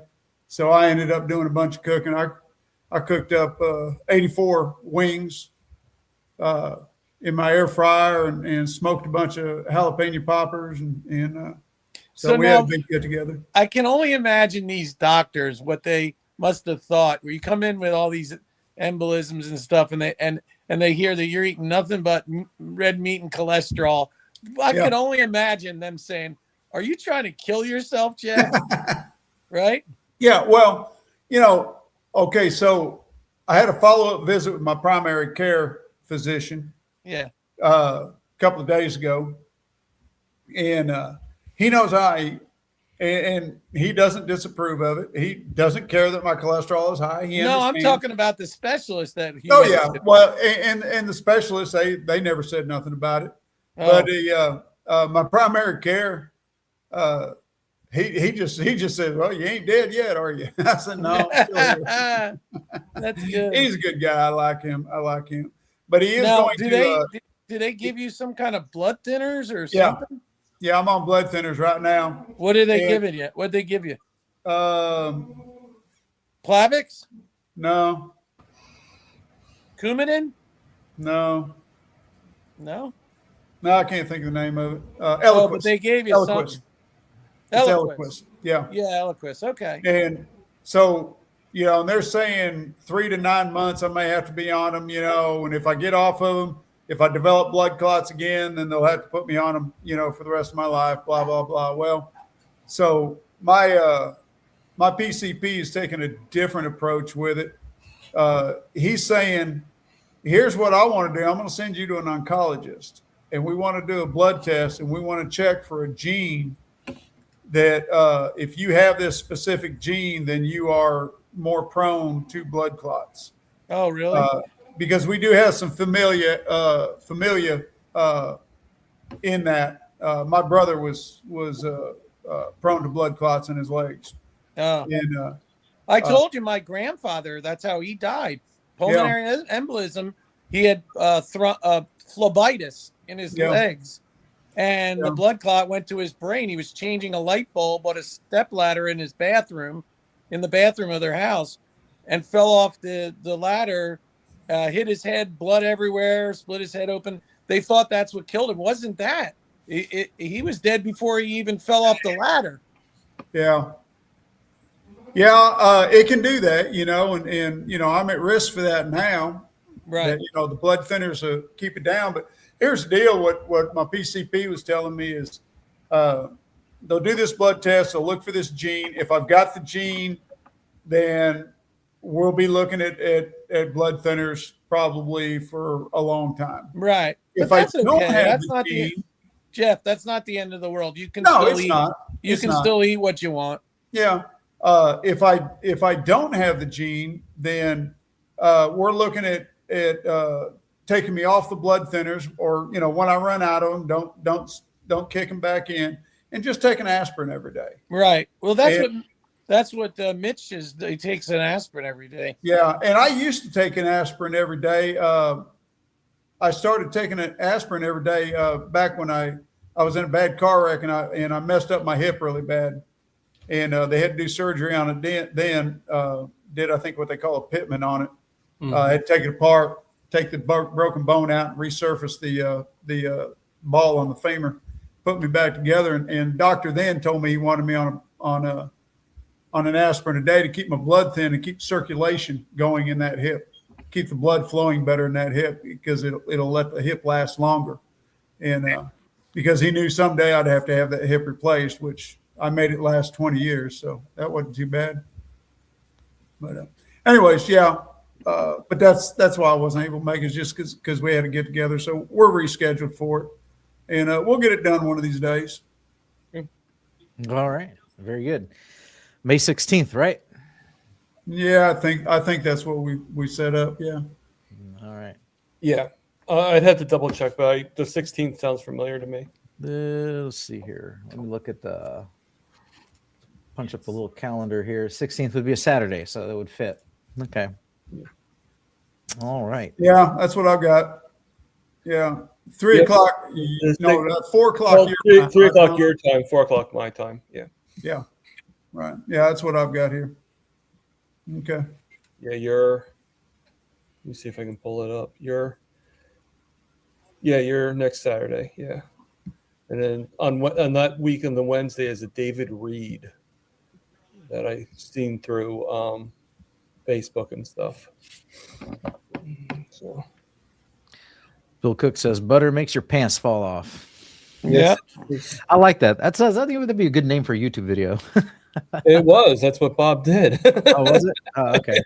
Yeah, he may have that copyrighted, so be careful. Oh, okay. Yeah. I was gonna say I like it. It's got a ring. He was smart. He probably did. Yeah. Standing says get into ketosis. Just lean. Your carnivore tell you to burn off fat reserves, but start adding fat when you don't have any reserves, or you will start eating yourself for energy. Yeah. That's the gist of it. Mm-hmm. Very good. And Dan mentions carnivore snacks is another one. $40 a bag. What? I'm good. I'd rather spend $40 on ground beef, bacon, eggs, good for 3 days instead of 10 minutes of an overly expensive dog treat. Overly expensive dog treat. I've ordered those two just to try them out. And then, same thing. I was like, oh, well, that was good. I just wolfed down the whole bag, and look at how much money I wasted in a matter of minutes. So good products. They're good products. I just can't justify the costs of them. And No Slow asks, does anyone have a good rabbit recipe? Well, You better put some fat in there. Oh yeah, since I went carnivore, no.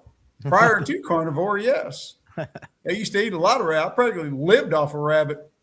Back one time when my company was on strike, we weren't working. We was poor. And me and my buddy, we went rabbit hunting. And that's all we lived on for 2 weeks was rabbit. Of course, back then we didn't know about rabbit starvation. Did you didn't put lots of fat in there with it? No, back then I wasn't carnivore. I didn't know about fat. I've had rabbit before too. So yeah, I've eaten a lot of rabbit. Eat and eat. Yeah, So but it's you're probably eating a rabbit with potatoes and all kind of vegetables and all kind of stuff. Yeah, we did a lot of rabbit stew, rabbit dumplings, that type of stuff. Right. Because wild rabbit tends to be stringy and tough. It's not like a domestic rabbit that's nice and tender. So we would have to pretty much stew them to make them somewhat edible. Now, if you're talking domestic rabbits, domestic rabbits are good on the grill. Grill them up just like you would a barbecue chicken. Oh, really? Oh yeah, it's good eating. When I lived out in California, I had a friend of mine that raised meat rabbits commercially, and every year he'd have a big slaughter and he'd keep some of the meat back, and we'd have a big old cookout, and that's all we do. Somebody told me that there's in their hind legs is where the fat deposit is. Yeah, there may be, but they're still really lean. They're still they're a very lean animal. Yeah. So speaking of rabbits, when I was watching this show called Alone, where these survivalists try and live all alone in some remote place for longer than all the other contestants to win a prize, you'd had some that would hunt rabbits and another guy that got a moose. And both of them, the one that was trapping rabbits all the time and the one that got the moose, they were still losing weight and complaining about starving. And they couldn't believe that even though they had a moose or they had rabbits at their disposal, that they were still starving to death because they weren't getting any fat. They were eating, but they weren't getting any fat. So it wasn't benefiting them any. It was interesting to see that portrayed on television and to hear them say that, because we've all heard about rabbit starvation. And I think that goes back to, was that the Wilhelm? Well, but look at have you guys seen Maria Emmerich lately?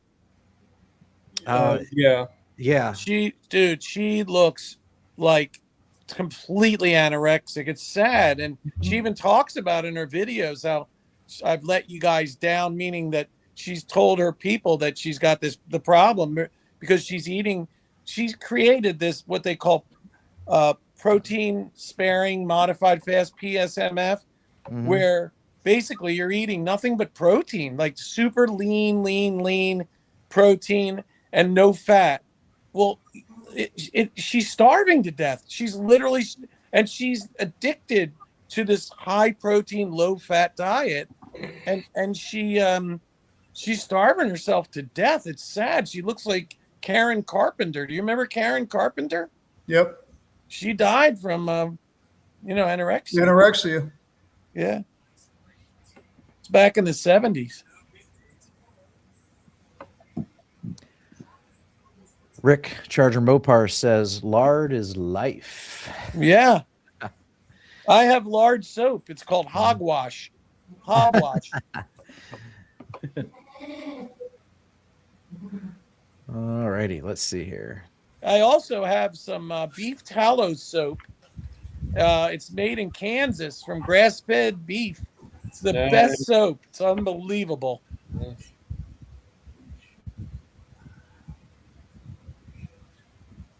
I lost my place in the comments here. Rick makes his own soap from lard with ash. Wood ash or whatever. There we are. What's that? It looks like a goat to me. Is that a goat? That's a baby goat. That's a baby goat, 7 days old. Wow. Hold on, I'm going to zoom that in. Now, are these pets or are Put they? them on the No. This is livestock. Oh, okay. So you That's eventually cute, will though. slaughter these? This one will not be slaughtered. This one will. If she survives, we'll keep her. She's kind of special right now. She should have died at birth. What happened? She was born. I think she was born premature. She was very weak. She couldn't stand up. It took about 4 days before we could get her to stand, and we're having to teach her how to nurse. We've been having to milk the nanny and bottle feed her, and we've been teaching her how to find and grab the teat and nurse. And so far, she's lasted 7 days, but she'll walk now, and she'll run a little bit, but she's still not where she ought to be. You know, a newborn, when they're first born, they ought to be on their feet and nursing within an hour or two. You know, and this one here just can't do it. And so we're trying to make it work for her. We're trying to save her, but hopefully she'll make it. But she may have some birth defects we don't know about yet. We don't know. But What's her name? We're trying. What's her name? What did my wife name her? Percy. Percy, because she's got perseverance. Wow. Yeah, that's cool. Yeah, you know what? Those goats can be really friendly. Yeah. Well, I'm gonna get her back to Mama. Mama's crying for her. Oh, that was cute. And talk about goats back probably about 12, 13 years, 14 years ago, we had an actual blizzard here in Missouri. Actually, it was 16 years ago now. And we had a blizzard, and we had dairy goats, and we had a Nubian goat. That goat went into labor the night of the blizzard, and that goat would not do anything unless I was sitting in there. She wanted me in that pen with her. She trusted you.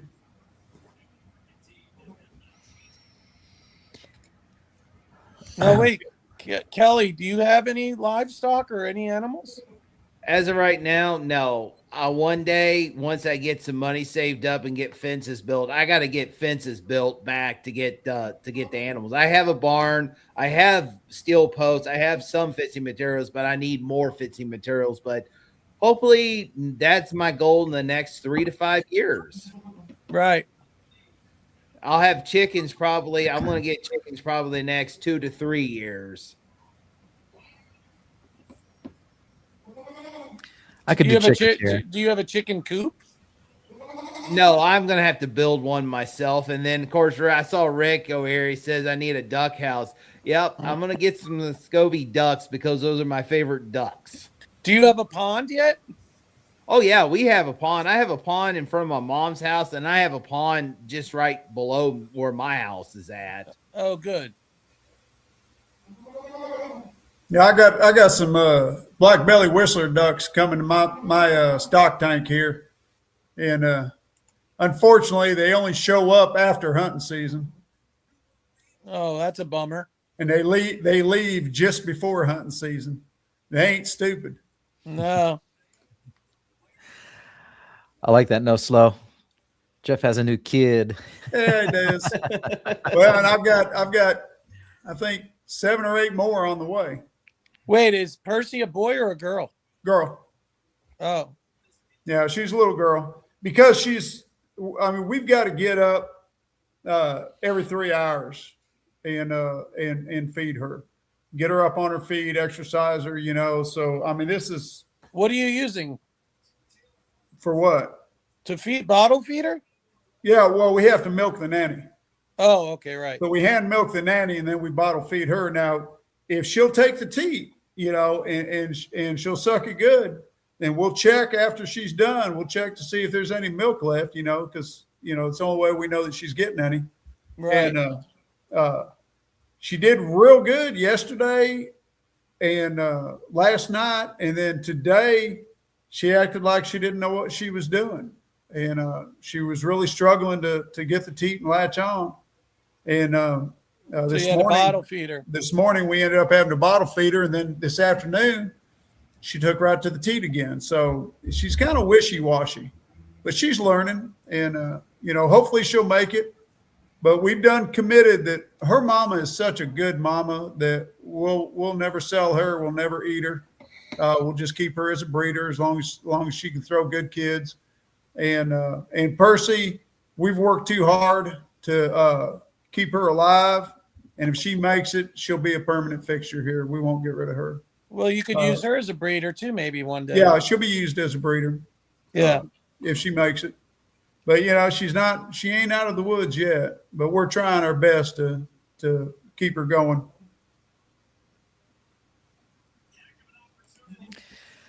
All right. Very nice. But that's the life of farming. Right. You've got a choice. You have to make a choice when you have a baby like this. You either let nature take its course, which means you let them die, or you try to save them. And it's just not in our nature to let them die. We have to try. And it's hard work.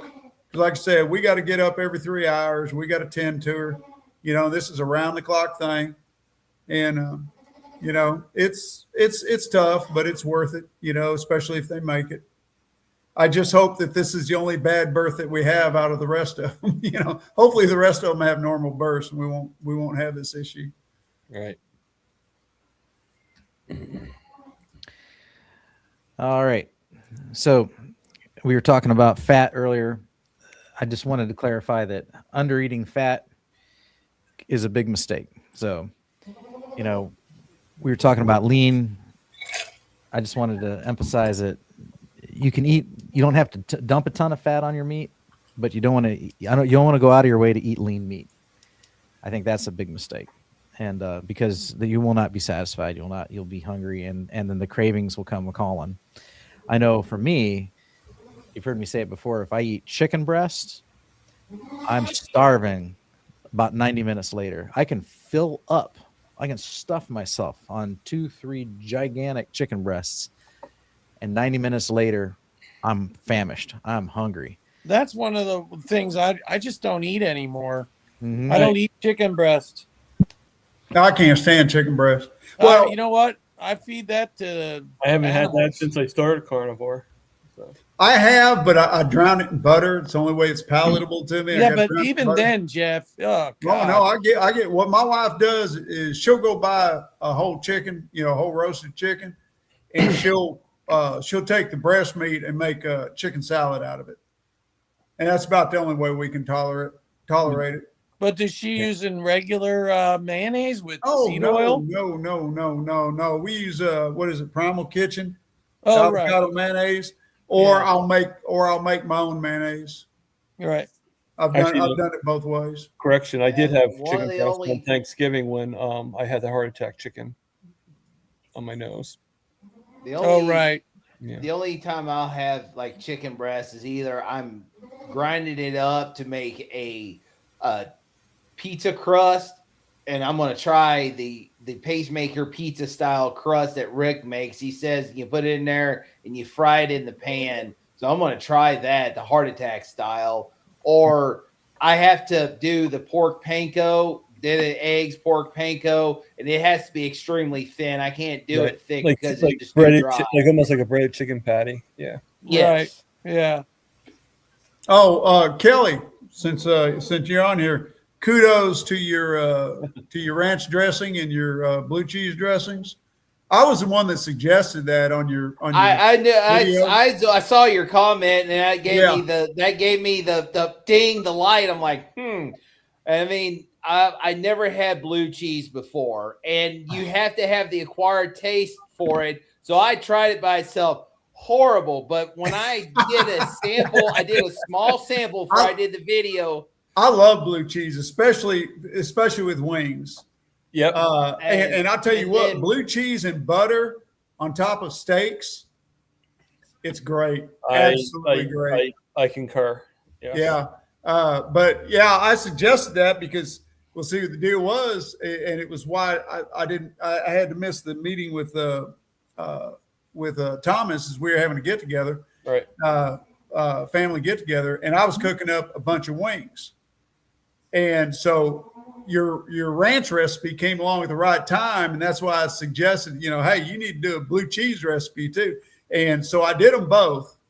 And on the ranch, I did use buttermilk instead of cream. And so I changed that up a little bit. But the blue cheese was great.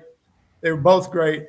And I had one of my guests, really good family friend, she said, what brand is this? I said, it's homemade. And, it's called the Thomas Prime Rib. She says, really, this is about the best I've ever had. And I says, it is good, isn't it? Yeah. So she wanted the recipe, so I passed it on to her. But yeah, anyways, kudos, man. You did good on that. I'm actually I'm gonna brainstorm and kind of research a little recipes. I'm gonna try to do a one with a hot sauce type thing. Ooh, like a buffalo dip. Yeah, they make some hot sauces out there that are just they don't have sugar in them. No, there's some good hot sauces. I have hot sauce, and yeah, I never have that problem. I like to put in my eggs. Oh yeah, and like I did my deviled eggs the other day too that I had. And you know what else I do too is like sometimes I'll do chicken wings with sour, but instead of like the ranch dressing, I'll do sour cream, and I put the hot sauce in the sour cream and mix it up. And well, I'll tell you what, the blue cheese dip is great with the wings. I'm gonna have to look at that. I'm gonna have to look at that recipe, Kelly. Check it out. It's good stuff. Yeah, definitely. So I was being facetious when I put this in the chat that chicken breast is why people quit carnivore, ribeye is why they stay. I've said that in jest. So I still eat chicken, and I eat fish. I eat the whole rainbow of meats. But I got some kickback here. Jamette loves her chicken, and then so does Rick. Rick loves his chicken. 5 pounds of chicken leg quarters is very satisfying to him. So yeah, no, I'm not. I don't mean to dog on chicken. Well, no. What I'm saying is the lack of fat. If you eat that protein in the absence of fat, you're just going to get hungry sooner rather than later. When you get that nice ratio of fat mixed with your protein, then you're satisfied and you can go a long time before you even think about food again. But when I eat chicken breast by itself, I'm thinking about food 90 minutes later, man. I'm hungry again. So yeah. Well, he's talking leg quarters. Your leg quarters are going to be dark meat, and the dark meat's much more satisfying, because it does have the fat in it. And of course, if you can do duck beats it all. I mean, he's dead on right when he talks about eating duck, how good they are. Duck is fantastic. Oh yeah, and also it's so fatty. Duck has that big old layer of fat under the skin. Yeah, they do. And that duck fat is delicious. Yeah, and I make a duck fat mayo. Oh, That's really? pretty good. Yeah. Oh, okay.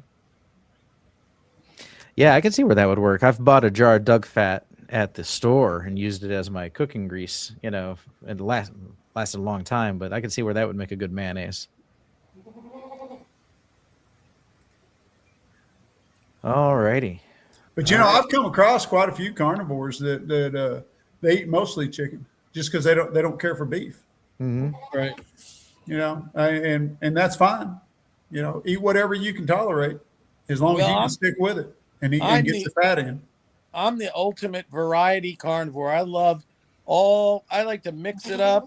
I like to have beef, then chicken, then I'll have pork chops, then I'll have duck, then I'll have fish. I mean, I like to mix it up. Then I'll have some ribs, then maybe oxtail. I bought a big old tray of oxtail that I'm slow cooking in my crock pot all day tomorrow. I'm going to be eating full fat oxtail. I love oxtail. Every time I get a cow butchered, that's one of the things I demand is I want the oxtail. That is the best, Jeff, with the full fat around the outside. Yep. Yeah, last ones I had, I cooked them up in the crock pot with a chuck roast, cooked them both together. Oh, and wow. Good stuff. Wow. Yeah. So I'm with Peter on this one. I think it's wise to eat a variety of meats and not just stick to one thing. So Well, I will tell you, there's different vitamin and mineral profiles. exactly. Yeah. Like the pork is high in B1 and thiamine and different things. You know what I mean? There's just it's all different. And, you know, then the fish is high on omega-3s, you know, and right. DHA and all the EPA, whatever. And it's just there's all different variety of vitamins, minerals. You know, I'll have the cod livers. I have all of it. Seafood, The shrimp. pork muscle meat is also high in potassium. For those of you who take electrolytes and have struggle to get your potassium, if you added more pork in your diet, you might be able to meet your potassium needs without having to supplement. So, well, and that's why my potassium levels are always perfect because I eat a lot of pork. mm-hmm. Yeah. Yep. Yeah, I eat a lot of pork too. My potassium runs high. So, yeah, I'm with you, Pete. I'm big on variety. I eat it all. I just can't get enough. I'll eat lamb, whatever. I like to you name it, man. I'm trying it. I'm eating it. You know, whether it's chuck steak, burgers, eggs, bacon. You know, I just mix it all up. And if I could get deer on a more constant basis, I'd be eating more of that too. Right. Yeah. And see, that's where I get so much more variety because we don't have everything right now. You know, the last of our cattle's in the freezer, but you know, we raise cattle, sheep, goats, buffalo. I've still got a couple of bison I'm raising, and so we've got a variety right there. And then you know, of course, we also eat the organs and everything, and tongues and that and whatnot. Yeah. Oh yeah. And then I hunt. You know, so whatever I hunt, we have that for variety. So, yeah, I'm real big into variety. Right.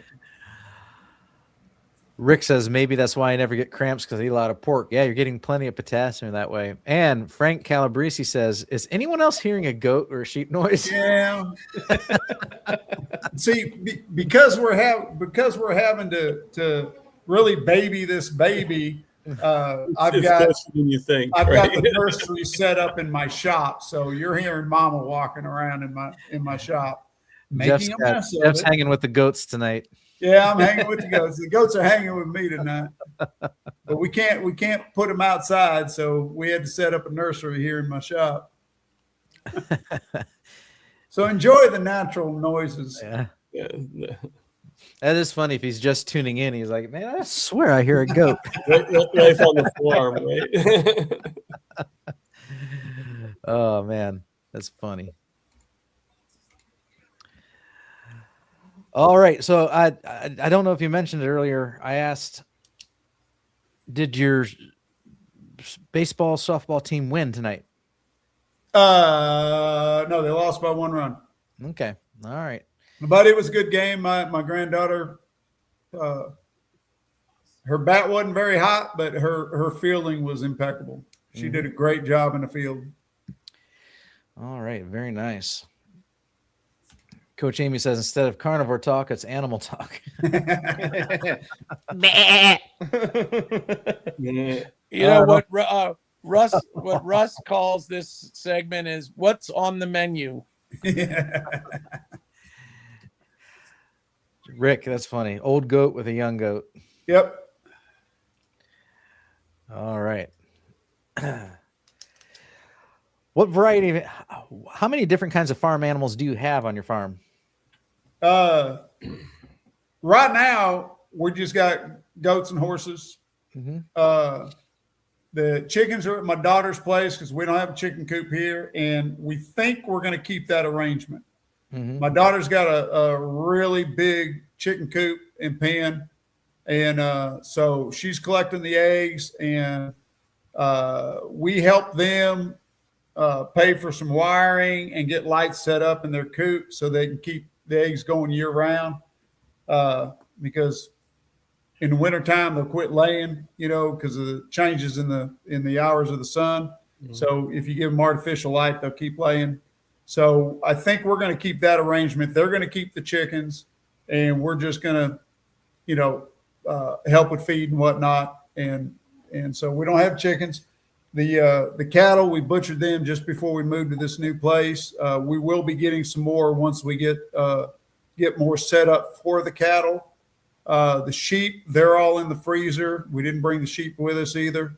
And so right now, all we've got is the goats. Mm-hmm. But in time, we'll get everything back up as we get facilities set up for them. Mm-hmm. The goats pretty much self-sufficient. There's not much you can do with them. My buffalo are at my daughter's place also because she's got the fencing for it. We don't. Mm-hmm. Buffalo is something, or bison, that's something you got to have good fences for. How many are over there, bison? 2. Oh, good. We got 2 over there. So in a way, though, you did bring your sheep with you. Yeah, I brought them with me. Yeah, they're in the freezer, but yeah, I brought my cattle with me too. They're in the freezer.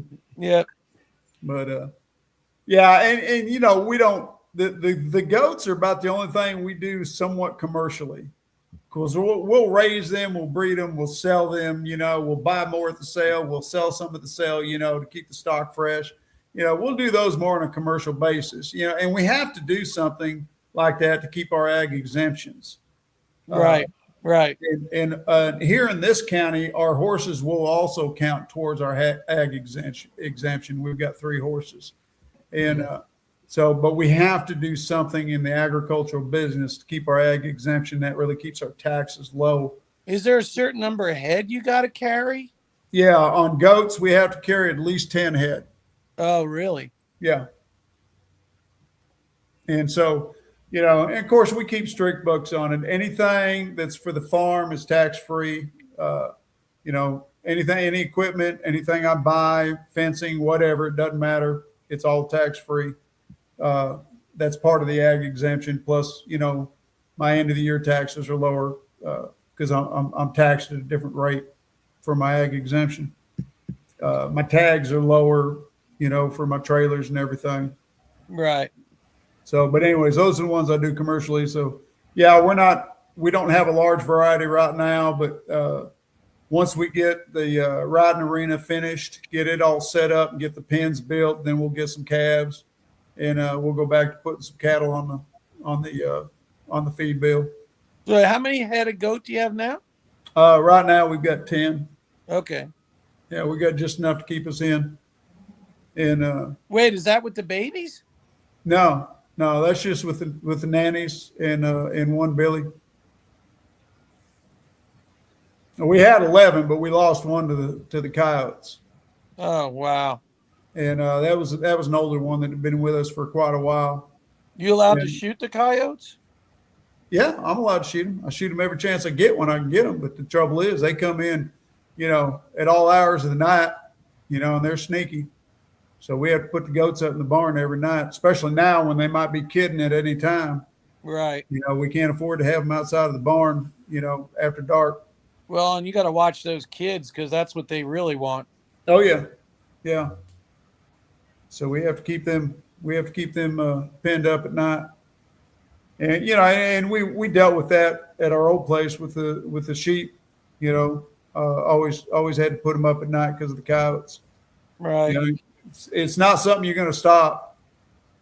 I mean, they can be stopped if everybody in the countryside does an eradication program. You can do it. There's too many. There's too many of them. Well, I've seen it done down in South Texas, and I mean, they. I'm sure there's still some coyotes there, but they pretty much eradicated them down there because there's so much sheep and goats down there that they raise, and but it takes the concentration of every single buddy being after them. Yeah. Do you kill them all? No, but you probably push a lot of them out of the area. One time, Jeff, I was in San Antonio in the Greenbelt walking my little dog, my Maltipoo, and she got a little bit away from me, and a coyote just about got her. Yeah. And I ran over there and scooped her up just in the nick of time because had he gotten her and gotten into the brush, that's the end. Oh, yeah. Oh, yeah. And they're fast. And it was like dusk. It was starting to get dark. And they, you know, you can't see them. Yeah. One of the tricks they like to do, and if you know anything about Indian warfare, if you've ever studied the Indians and settlers and how they fought and everything, the Indians learned this from the coyote. Is you'll have a coyote out there, and like you got some property or whatnot, you'll have a coyote out there, a lone coyote, and he'll be acting all friendly and wanting to play with your dog, and he'll entice your dog to come chasing. Right. And then he'll run off into the brush. Well, where his buddies are. Yeah, where the buddies are. The whole pack is waiting in the brush. That happened to when my son-in-law was the manager of the Guide Mountain Ranch up in North Texas. They lost one of their dogs that way. Coyote chased him around into some brush, and the whole pack was waiting on him. Right. And the Indians learned to do the same thing. They would sit there and get the cavalry to chase one or two Indians, and then they go around the bend into a box canyon, and there would be the whole bunch of them there ready to ambush them. Right. So yeah, coyotes are bad, and it's just it's one of those things in nature you just got to put up with. You do your best to protect against them. We have them around here, but I've never had a problem with them. You can hear them howling and cackling in the distance sometimes, like a whole pack of them. And I've been outside with my dog, and I had one run out of the. We used to have a farm in the backyard, apple orchard farm. We had one that run out of the brush into the yard. My dog saw it, wanted to run after it, but I gave a vocal command no, and then it ran back into the woods, and I just took the dog inside. So, yeah. Well, Never probably had your dog followed that one into the woods. That's where his buddies were. It could be. Yep. Popped out. And I was surprised that it popped out. So, but yeah, we see him. I've been, even at work, I've seen him walking down the street, walking through the yard during the day. Jeff, you got any raccoons your way? Oh yeah. We got a bunch of coons. Yeah. Yeah, you got to watch out. They get into the trash and stuff. Yeah. They don't come up around the house because of my dogs. Oh, really? They stay down there around my feed pen. I'll get them on my game cameras coming into my feed pen, trying to find grain and whatnot, corn. But, yeah. They don't come up anywhere near the house.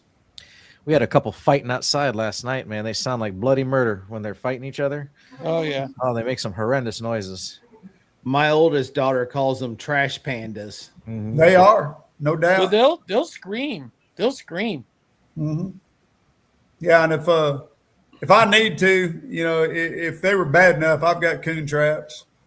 I'll set them out for them. Right.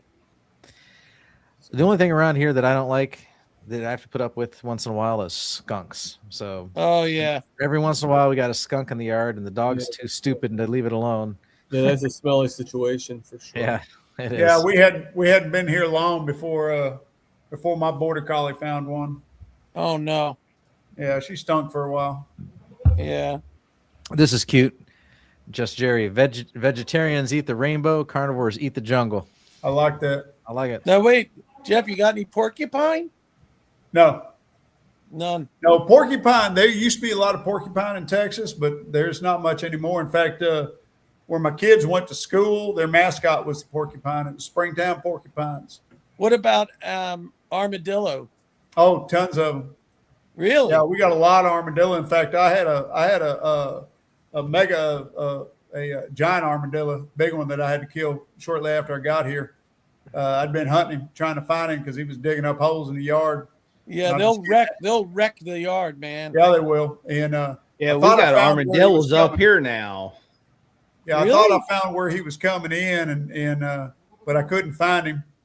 And one night, my border collie cut loose, and anytime she cuts loose, you learn your dog's barks, and I could tell she had something. There was something, and that was that big old armadillo. And so I dispatched him, and we haven't had any come back since. So he was the one that was digging up my yard.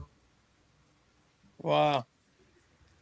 Cranky Carnivore Cutler says, when I was in high school working at logging for my dad, we harvested on a ranch that used call greyhounds to run down coyotes. Yep. Yeah.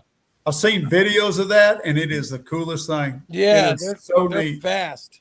They get out there with the 4-wheelers or the side by sides, and they turn them dogs loose, and they will flat run down a coyote. It is something to see. And coyotes are fast. Yeah, they are. I'll have to look it up. He says it's on YouTube, so Yeah, it is. It is. It is a cool thing to see. Now, wait, you got any wild hogs or anything out your way? Yeah, I've gotten one picture on my game cam on this place of one hog, and it bothered me because if he can get through my fence, my goats can get out of my fence. Oh boy! And so I immediately went looking for that hole, and I found some weak spots in my fence, and my goats have gotten out twice now. Each time they do, I fix those weak spots. But yeah, I don't want to see pigs on my place, and they'll tear up the fence to get in. I don't want to. They multiply. They multiply like crazy. Oh yeah, well we have a saying down here that they'll have a litter of 10 and 15 of them will survive. Yeah. They're just now my old place. I had a hunting lease up in Paradise when I lived in Weatherford. I had a hunting place in Paradise, and that was one of the main things we did was hunting hogs. Yeah. In fact, I hog dogged. I got 2 hog dogs, one a catch dog and one a scent dog, and we'd go up on the lease and we'd hunt them. My biggest to date, and of course, what we do if we're catching them for a game ranch, then we catch them live. And we just cliche hog time, and we'll sell them to the game ranches. But most of the times we'd go ahead and kill them. And what we do is we take them with a knife. We don't shoot them. The dogs track them down, and while the dogs are fighting them, then we slide up beside of them and we stick them in the heart, with a knife. And that's hog dogging. And it's a lot of fun, but I'm getting too old for that stuff. Do you have any javelina? Not this far north. Yeah, they're down south. Down south. Now I grew up hunting javelina, being from San Antonio.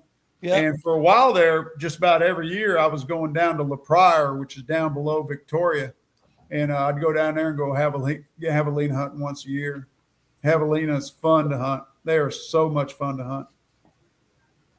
They're little suckers. They're little, and I'll tell you what, they can get pretty mean. They got little, like, tusks. Yeah, and it's funny because everybody thinks that they're a pig, and they're not a pig. They're not even in the pig family.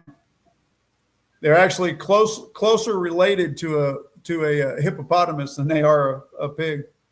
Even though they look like pork, they're not. And they're not very fatty either. Not fatty like pork. One of the best things I found to eat them, because they're a very lean meat. They're a dark red meat. One of the best ways I found to eat them is make tamales out of them. Of course, I don't eat tamales anymore, so that's out. All right, I'm going to bail out. I'm getting tired, so y'all have a great night. You too, Kelly. All right, Kelly, thanks for signing on. We'll see you soon. You have a good night. You too. Take care. And Thomas, he said in the chat that he was getting tired too, and he was bailing out. So, all right.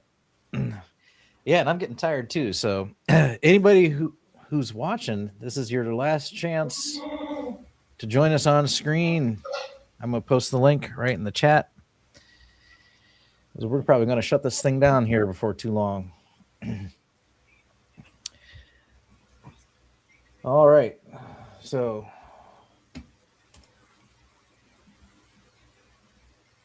Peter, what's your diet consist of lately now? You mentioned you were doing yogurt and berries, but you've cut out the berries. My breakfast is pretty simple. Mm-hmm. It's usually 5 eggs, fried easy over in butter or bacon grease with either bacon or whether it be cod livers or some leftover meat or whatever I have, maybe some ham or sausage, whatever. But usually it's just the 5 eggs fried, easy over, and then nighttime, like I said, I'm a variety carnivore, so it's whatever I got on hand. Steak is my favorite, but I love all ribs. I love roasts, pork chops, pork roast, chicken, fish, shrimp, whatever whatever it is, duck. So it's some kind of meat, but always some kind of meat. Yeah. And then I might have a dill pickle with it. It's no biggie. Or a little sauerkraut with my sausages. But that's about it. Yeah, no, that sounds good. And then, like I said, I've been adding some yogurt after dinner. Yeah. So my breakfast is usually 4 sausage patties, and then I'll have 4 eggs. So 4 eggs, 4 sausage patties, and I've recently started adding a cup of yogurt. Oh, I do a little bit of stevia to sweeten the yogurt just a little bit. Right. Take some of the bitterness off of it. Right. And then I'll go all day long, and for dinner it just kind of depends. We go through a lot of ground beef, so we have taco night often. So and I still use taco seasoning. Like I got a big container of taco seasoning from the wholesale club, and we'll use a couple scoops of that to season the meat. I'm not against seasoning, so I'm okay with that. I made 2 giant meatballs. Big monster meatballs. I had 2 big, and they were delicious. I had those the other night for dinner. Yeah, and then we'll do we do chicken. So we'll do the taco night is an easy compromise because the wife gets bored of steak all the time, so we got to mix it up a little bit. So taco night's a good compromise. Do you do chicken or pork? I do. Yes. Okay. Yeah. So we did chicken tacos the other night, shredded chicken breasts, and then I use sour cream. That's Carnivore, shredded cheese. Yeah. And I use the egg life wraps as my shells. So because that's Carnivore too. Those are made of the egg whites. And so that's a nice Carnivore hack, as it were. Sometimes I might put some sort of Mexican sauce on it, like a salsa verde, or maybe just a taco sauce of some kind. And but that's that there. And then I like to do steaks. I don't do a lot of pork chops though. I have them once in a while. Liver and onions once in a while. But seafood, we love to go out for a seafood boil. And we'll buy the stuff to do seafood boils here at home too. So we'll do the snow crab legs, mussels, scallops, shrimp and whatnot. So I try and eat the variety too. And I have to try and mix it up from night to night to night to night to night, just so nobody gets burned out of eating the same thing over and over again. I can eat the same thing over and over again, but everybody else wants to see more variety, So we shake it up that way. And if we go out to eat, that's usually the only time I'm gonna maybe wander.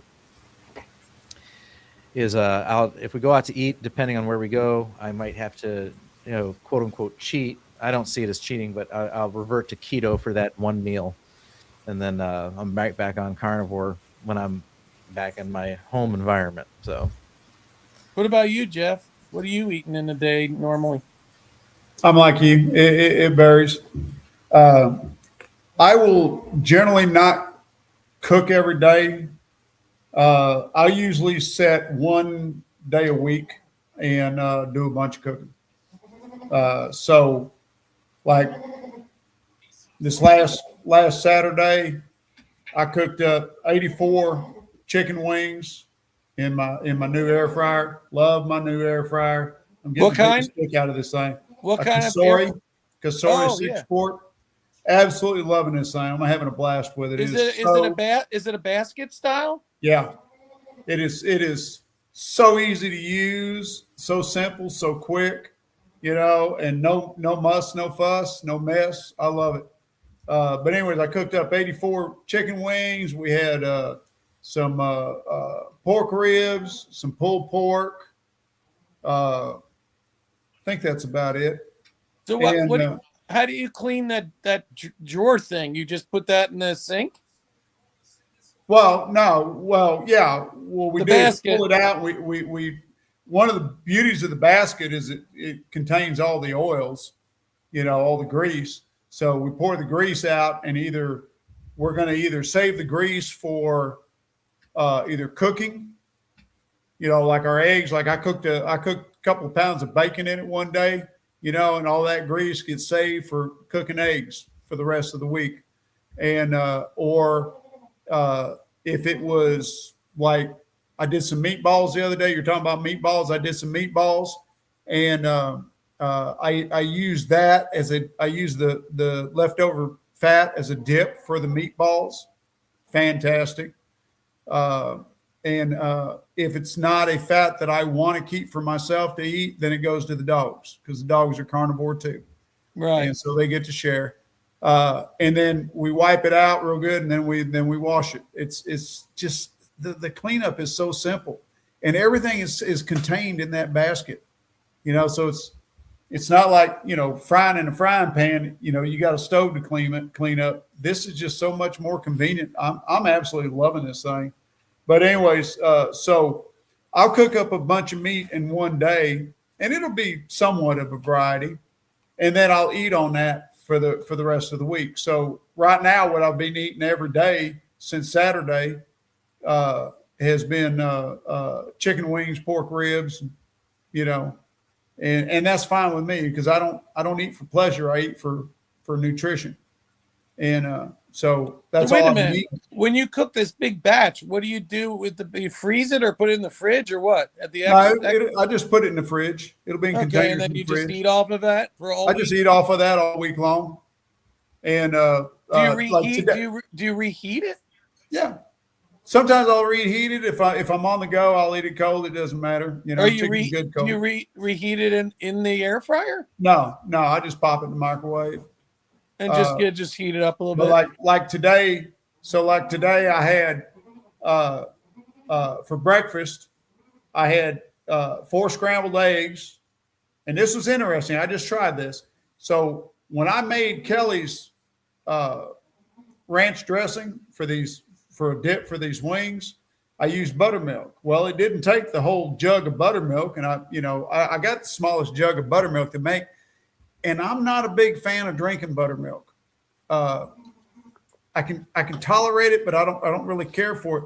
But I got an idea, and instead of mixing in milk or cream in my eggs, my scrambled eggs, I used the buttermilk. Oh, wow. It worked. It didn't have a tang to it. It just worked to help add body to the eggs. So I'll do that again till I use up that buttermilk. See that, or I got to give it to the dogs. But I had 4 scrambled eggs with some buttermilk, and then that was around 9 o'clock or so. And then I guess it was about 4 o'clock. I had 6 wings, one big fat healthy rib, and what else? There was something else there. I know I had some pork rinds. Seems to me there was something else on my plate. I don't remember what it was. And I'll have wings again tomorrow. Until they're ate up, because I cooked up a bunch, and people didn't eat as many as I thought they would. And but I just pulled out of the freezer today. I pulled out 4 pounds of hamburger and 2 big chuck roasts. And so I've got them in the refrigerator thawing now.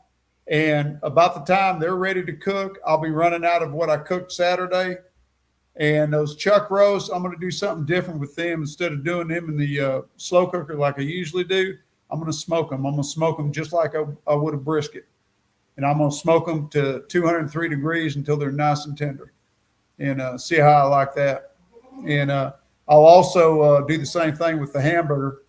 I was telling you, I made some meatballs. Well, I have a meatloaf recipe, a smoked meatloaf recipe, and I lattice wrap it in bacon before I put it on the smoker. And it's got some seasonings, some ingredients in it. And my wife just loves it, my smoked meatloaf. Well, I got the wild idea to make me some meatballs, and I made them using my meatloaf recipe. But instead of wrapping the meatballs in bacon, I cooked the bacon first, chopped it up, and added that to the meatballs. Oh, wow. They were fantastic. Those are great meatballs. I really loved them. And So this time I'm going to use my meatloaf recipe to make hamburgers, and I'm going to smoke them on the smoker, and I'll add the bacon to that, cooked up like I did with the meatloaf. And so those will be good. So I'll have smoked meatloaf hamburgers and smoked chuck roast for later on this week. Nice. Very nice. I think you're making people hungry in the chat. Good. Yeah. All right. Let's see here. Linda Flanagan's trying to do 3 days of omega-3s, 8 mackerel, salmon, and sardines today. And I guess tomorrow is Cinco de Mayo. Jamette and Rick both bring that up. All right. So tomorrow might be taco night. Actually, I wouldn't make tacos because of a date on the calendar. I wouldn't even known it was Cinco de Mayo until someone mentioned it. I use air liners in my air fryer also. So because I don't like to clean mine up. So I use I've got like a silicone basket liner. Mm-hmm. And it works great. I have a Ninja Speedy. It's really good. Ninja Speedy. Same one that Bill Cook and Carrie have. Same one. Yeah, I went with the Kasori. We talked about air fryers several weeks ago, and somebody mentioned Kasori, and that was the one I happened to be looking at on Amazon. Yeah, and it just had the best reviews, and it didn't come with its own temperature probe, but I have my own temperature probe, so that was no big deal. So I just went with it because it had really good reviews, and it was already recommended by somebody on here, so that's what I went with. I pulled up a web page. I'm looking at them. They look like they're good units. I just have a cheapy little air fryer we got from Kohl's one time. It's small and it does the trick, but I couldn't cook a meal for like the whole family in it, Well, and even with this 6-quart basket, you're not cooking a lot. It's like, okay, so if you want to do the wings right, you got to keep them somewhat separate. Yeah. You can put about a dozen wings in there at one shot. So it took me quite a while to do 84 wings. And I'm talking the separated pieces, not the whole wing. Whole wing, it was like 42 wings is what I did. But separated, it comes out to 84. And I can do 2 half-pound hamburger patties in the air fryer, if they're not smashed out too big. My daughter's got one of them oven type air fryers, and she doesn't use it much just because she just doesn't like it, and the cleanup in it is not really good. It's a lot more to clean up. But these basket type, these are the bomb. I really like them. All right, I'm hitting the hay. All right. Thanks for joining, Peter. It's good seeing you. You have a good night. Jeff, good to see you. Glad you're feeling better. Thank you, sir. I appreciate it. All right, Bob. Thank you. All right. Take care. Carnivore Cutler says that he rarely reheats, but when I do, it's mostly in the air fryer. I relish cold leftover meats.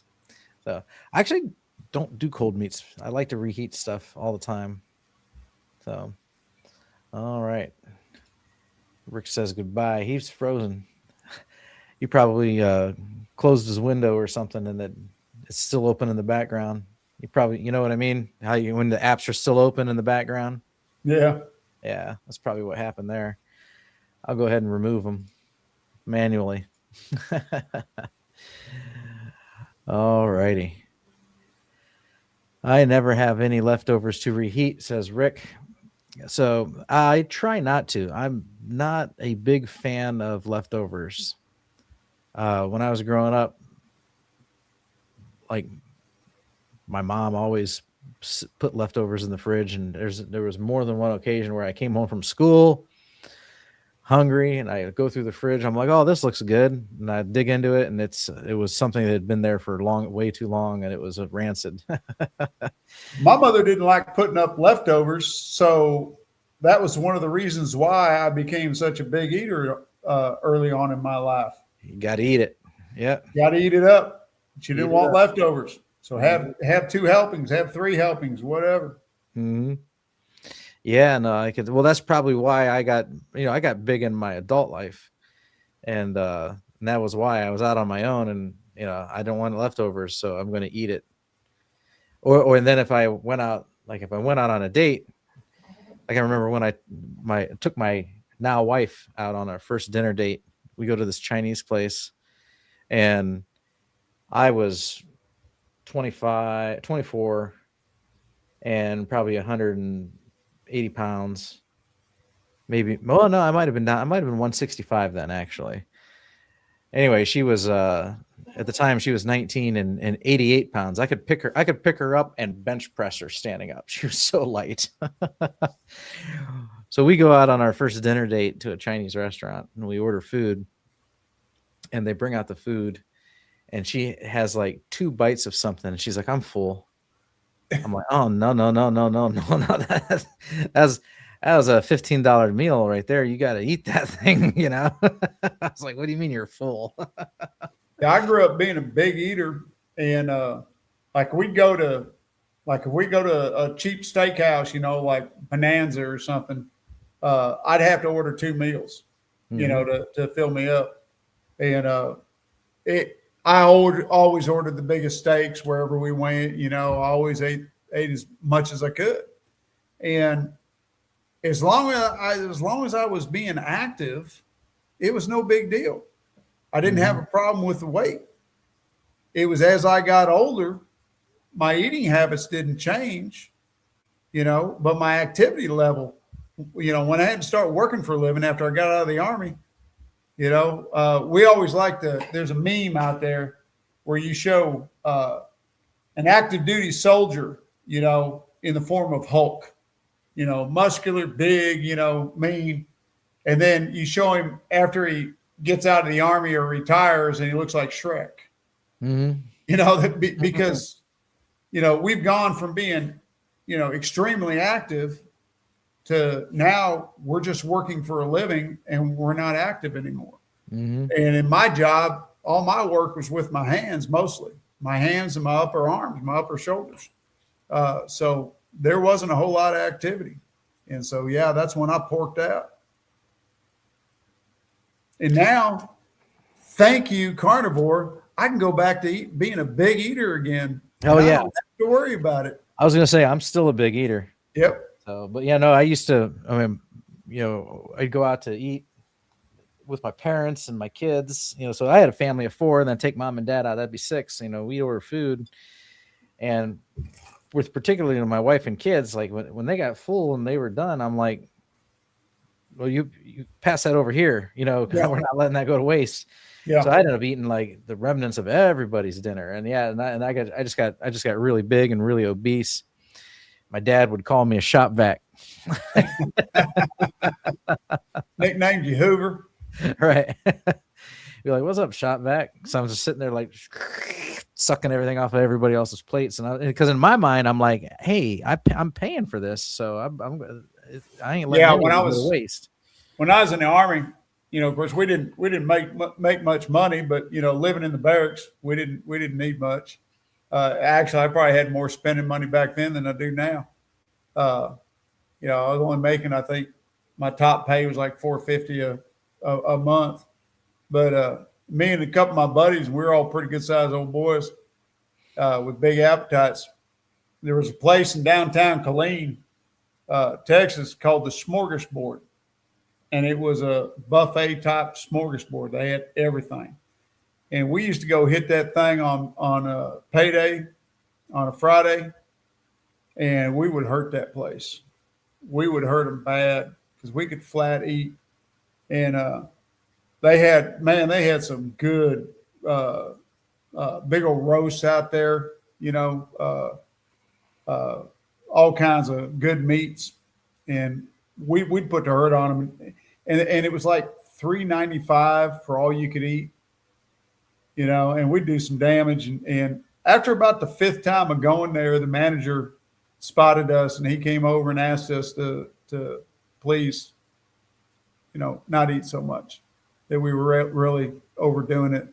Like, nah, dude, it says on your sign, all you can eat. It doesn't say within reason. Sorry, you just got to deal with it. That's all there is to it. All right. Yeah. Yeah. All you can eat buffets.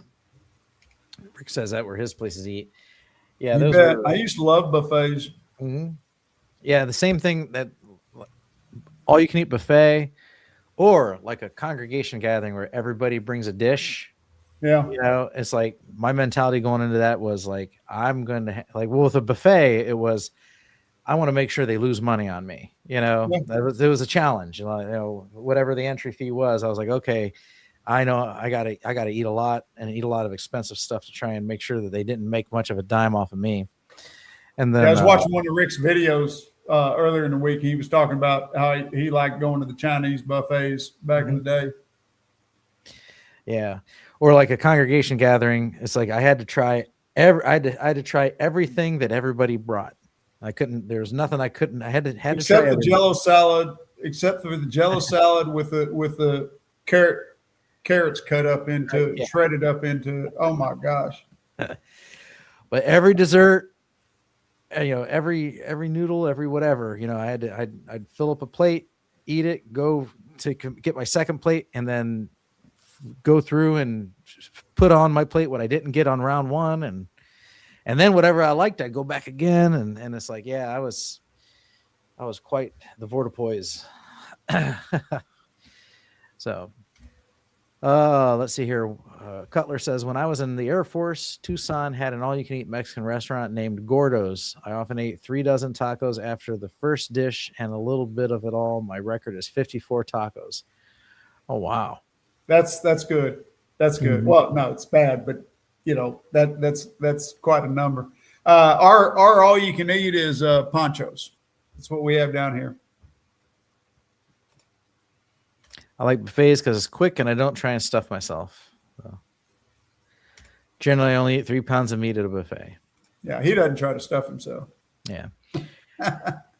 Yeah. So now it's like, you know, most buffets I go to, it's not, of course, now that I'm carnivore, that's just exactly what you're going for. So I do like Texas de Brazil because they bring out all kinds of meats. I promise you, I get my money's worth at Texas de Brazil. Yeah, I think I do too. And then, but if it's something else, like when we went to Myrtle Beach last year, we went to like, Captain Somebody's seafood buffet, and you know, it was slim pickings. There was like 250 items on the smorgasbord, but most of it was breaded and fried, and you know, I was able to find some things, but I couldn't eat a perfect carnivore meal. It is what it is, you know. So, yeah. Yeah, well, I think Rick talked about he generally only eats 3 pounds of meat. I think he finally found his limit though. Mm-hmm. So last week he was talking about they had an eating challenge. Mm-hmm. Yeah, he did about 4 pounds of meat, and he was pretty miserable. He said he had a friend keep up with him though. Yeah. Yeah. Yeah. 4 pounds in one sitting. Whew. Yeah, when we go to Texas de Brazil, me and my son-in-law, we point fingers and laugh at the people going through the salad bar. Salad bar. Look at the amateurs. They're all amateurs. Uh-huh. Yeah, absolutely. It's like, hold on, for $55 a plate, you don't even walk over there. No. No. I didn't drop $55 for lettuce. just keep bringing me the steak, keep bringing me the sausages, keep bringing me the lamb. 4 pounds of burgers, and I was stuffed. So, it makes me think of these. I like watching, like, you ever watch Beard Meets Food or Katrina Does Kilos or Randy Santel? There's these people that and a guy named Eli. These are these YouTubers that their whole channel is about, going to these restaurants that offer these, like, if you can eat this much in under 30 minutes, it's free kind of deals, these food challenges. And it's a lot of food. Most of them probably top out between like 8 and 9 pounds of food. Oh, man. Yeah. And it's amazing they keep going. And I guess obviously they've practice and train and work themselves up to that stomach capacity. And so Rick, sounds like with a little practice, you could be up there in the competition with them. You got 4 pounds and going. I can eat 1.5 pounds, maybe 2 pounds, and then I'm done. But there was a time when I was like, I would be like, oh, me and my friends, we used to challenge each other, like who could eat the most burgers, who could eat the most tacos, who could eat the most slices of pizza. And I used to win. I used to be able to win all those. So, and I don't know, maybe I still could. I wouldn't think so. I would think that my stomach capacity has shrunk a little bit, but I am still a big eater.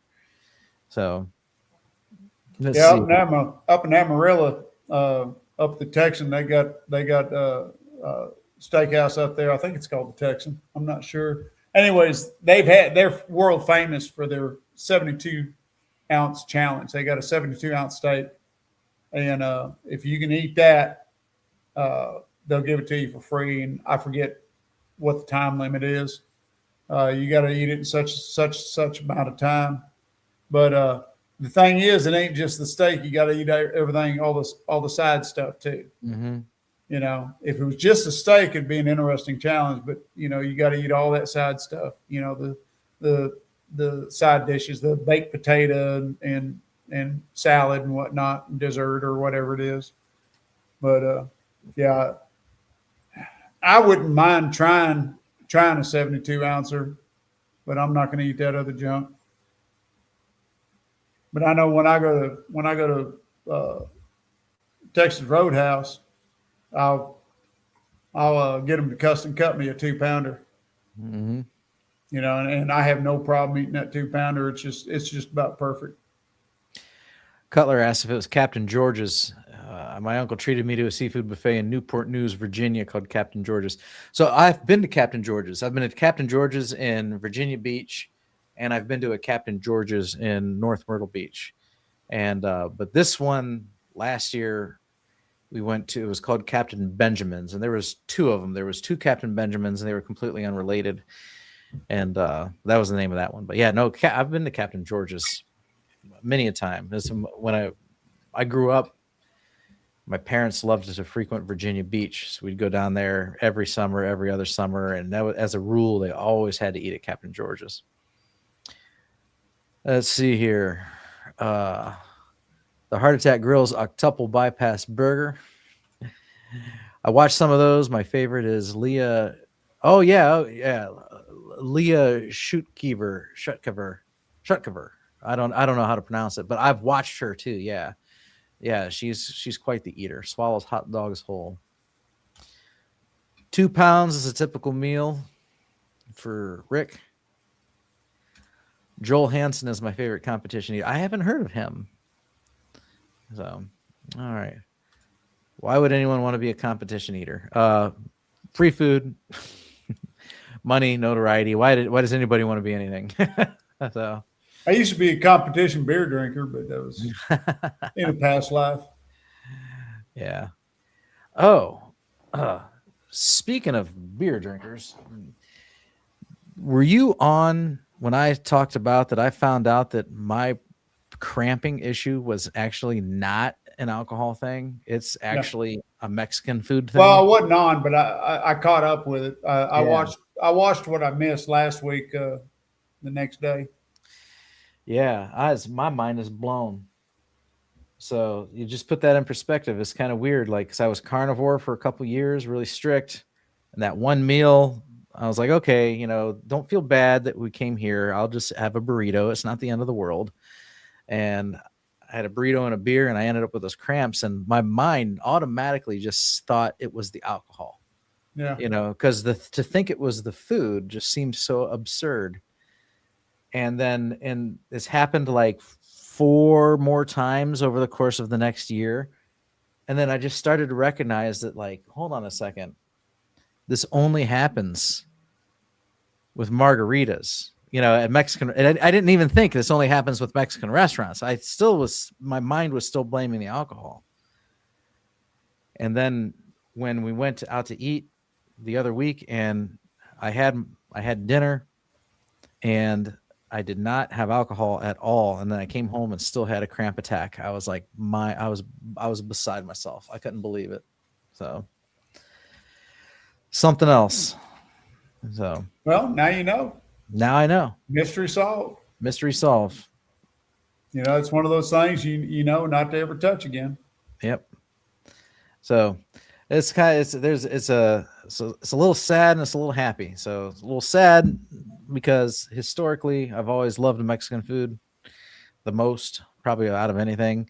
It's happy though because now I can say, no, we can't do Mexican. Because I was like on the once or twice a month when we go out for Mexican, that's the one time that, like, you know, I just couldn't do. I struggled to even do keto in a Mexican restaurant, you know, let alone carnivore. So now I manage it all right. Mhm. I got to admit, when we're with friends or something, you know, and hey, let's go out and eat, and they say, let's do Mexican. I don't argue with them, but I'm a little crestfallen because it's not where I want to go. Mhm. And I love Mexican food. I grew up eating Mexican food. You know, I used to love spending the night over at my buddy Marco Vidal's house. His mama was such a fantastic cook. And you know, I grew up, you know, being from San Antonio, I grew up eating Tex-Mex and real Mexican food. So yeah, it was one of those deals where it's sad that I won't eat it anymore. But I can still go to a Mexican restaurant, and most of them will have some kind of a steak that I can eat. And if worst case scenario, there's always fajitas. Mhm. You know, I won't get full on them, but at least I can still eat with everybody else. Mhm. Right. Yeah. So yeah, the couple restaurants where I was going, this one has a dish. They call it Cielo, Mar y Tierra. It's basically sky, sea, and land. And it's you'll have shrimp, chicken, and a ribeye. And of course, they're going to give you the guacamole salad and rice and beans. And so I usually reject, or not usually, I always reject the rice and beans. And I usually eat everything else. And Yeah. then this other restaurant had something called a stone molcajete. So it came out in this big lava bowl steaming. And it would have ribeyes and chicken breasts and laying over the side and shrimps in it. And it was in some sort of sauce, and you had some peppers and onions in there. And same thing with the sides, same size as usual. Ignore the rice and beans. I could have everything else. And then, but you know, if I showed up famished, you know, I was always a chips and salsa guy. I loved it, you know, or sometimes I'd get corn tortillas, you know, they're better than flour tortillas or whatnot. And it was just like my Mexican weakness. I was always kind of upset when everybody wanted to go to Mexican, but again, you know, you got to appease the family here at the same time. And, but yeah, no, I got to get those cramps, and I'm like, oh wow. And so now I can literally just be like, no, if you guys are going to Mexican, I'm gonna stay home. Yeah, You know? we got two Mexican joints here in town, and we tried one of them, and all they had on the menu was that I could eat was the fajitas, and they were decent, they were okay. And the other one we haven't tried yet, but they advertise you can buy carnitas by the pound. So I'm kind of looking forward to trying them because I can eat a lot of carnitas. Green avocado vomit. That's an acquired taste. People either love or hate guacamole. So I can tolerate guacamole if I have to, if there ain't nothing else, but I do not like avocados. Oh, My whole family thinks I'm nuts, but I cannot stand avocados. I can cut it in half, chuck the seed in the trash, and just eat the thing out with a spoon. I know. So my wife loves them. She eats them with her eggs. My son loves them. Mm-hmm. He tells me I just ain't eating them right. And no, there ain't no way I can eat them that I'm gonna like. For me, for one thing, they taste like drywall. They're just a pasty, mushy drywall. Mm-hmm. No flavor to them, and I can't stand the texture of them.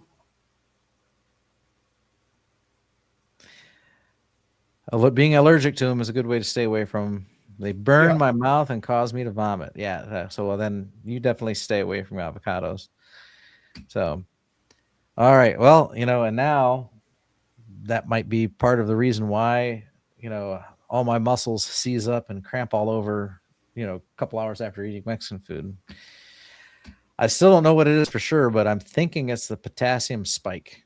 So that's what I've read. This Mexican food is high in potassium. The tomatoes are high in potassium. The avocado's high in potassium. The sauces are high in potassium. And then, I guess even the chips and the corn tortillas, they literally add potassium to those. They fortify them with potassium. And then here I am with chronic kidney disease and a potassium that's already running at 6.5. All of a sudden I'm overdosing. And that ain't cool. So now my muscles go whack.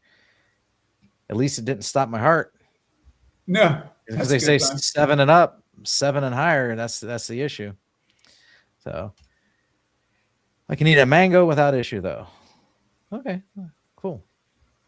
All right. I've heard of people that have that your avocado reaction. I've heard some people have the same reaction to the mango, but all right. I enjoy refried beans, says Cutler. Now their appearance reminds me of disaster pants. Yeah. Yeah. So, yeah, I can't do beans anymore. Beans is on my no longer eat list. My food philosophy that I always talk about. Beans doesn't meet the criteria for being human food. Nope. Along with most grains. So my philosophy there is, beans, you can't eat them raw because they're poisonous. They will make you sick. So if you got to cook it to eat it, or else you'll get sick, then it's obviously not meant for consumption. And then with the grains, most of them, you have to have a hard beak to bust that open and get to the stuff inside. And we don't have beaks. So we got to take stones and grind it in between stones and turn it into a powder. And then from there, you can turn it into anything you want. Pizza crust, cupcake, cookie, whatever. Well, since we can't eat it naturally and you got to grind it between two stones, then I don't think it's human food. So it's food for the birds. They've got a beak. They can deal with it. I was never a big fan of beans. I mean, I'd eat beans and rice, I'd eat pinto beans and cowboy beans and whatnot, and they were more just, I don't know, a side dish filler, hot wintry days. I'd eat a big bowl of beans, but it was more not the beans so much. It was everything that was in the beans, the way you fixed them up, the way you made them taste. The bean by themselves, just non-food, doesn't even taste good. And then eating them with cornbread or crackers or something, it was all about everything. It was all about eating everything that the beans was in, but not the beans themselves so much. Kind of like eating a salad. You don't eat salad for the lettuce. You eat salad for everything that you put on the lettuce. Right. Yeah. The lettuce itself is boring. Yeah. But everything else makes a good salad. So, all right. What was I thinking of here? There was a quote. I'm looking for the quote. Anyway, it was along the lines of everything that they told you was healthy for you is what's making you sick. Mm-hmm. And everything that they told you to avoid is actually going to fix your health. It's quite mind-boggling. And I think the evidence shows it. Mm-hmm. All right. Well, it's 10:43. I'm ready to hang it up. How about you, Jeff? We'll call it a night. Yeah, I'm here in about 15 minutes. We got a goat to feed, goat to milk, and a goat to feed. All right. And then you got to wake up in 3 hours and do it again, right? Yeah. Yeah. It's like when you get a puppy and you got to wake up every 3 hours to let it out. So. Birds lack teeth. Their gizzard uses strong muscular contractions, often aided by ingested sand or small stones, to grind, pulverize, crush hard food like seed and grain. Yep. Exactly. something we don't have. So that's food for the birds. All right. And Jerry says, bye, guys. Cutler says, Godspeed. And yes, thank you, everyone who joined us on screen. Trying to remember them all from memory here. We had Tom, we had Pete, we had Jeff, and we had Kelly. I believe that's everybody who joined us on screen. Thank you all for joining us on screen, and everybody in the chat. We had up to I wasn't watching really, but at one point I did see 49. So we had 49 in the chat tonight, or more. So thank you for everyone who participated in the chat. Make Mondays very fun and entertaining, and I look forward to conversing with you all again next Monday. So between now and then, know that we love you, and we hope you have a good night. Take care. Bye, everybody. Good night, y'all.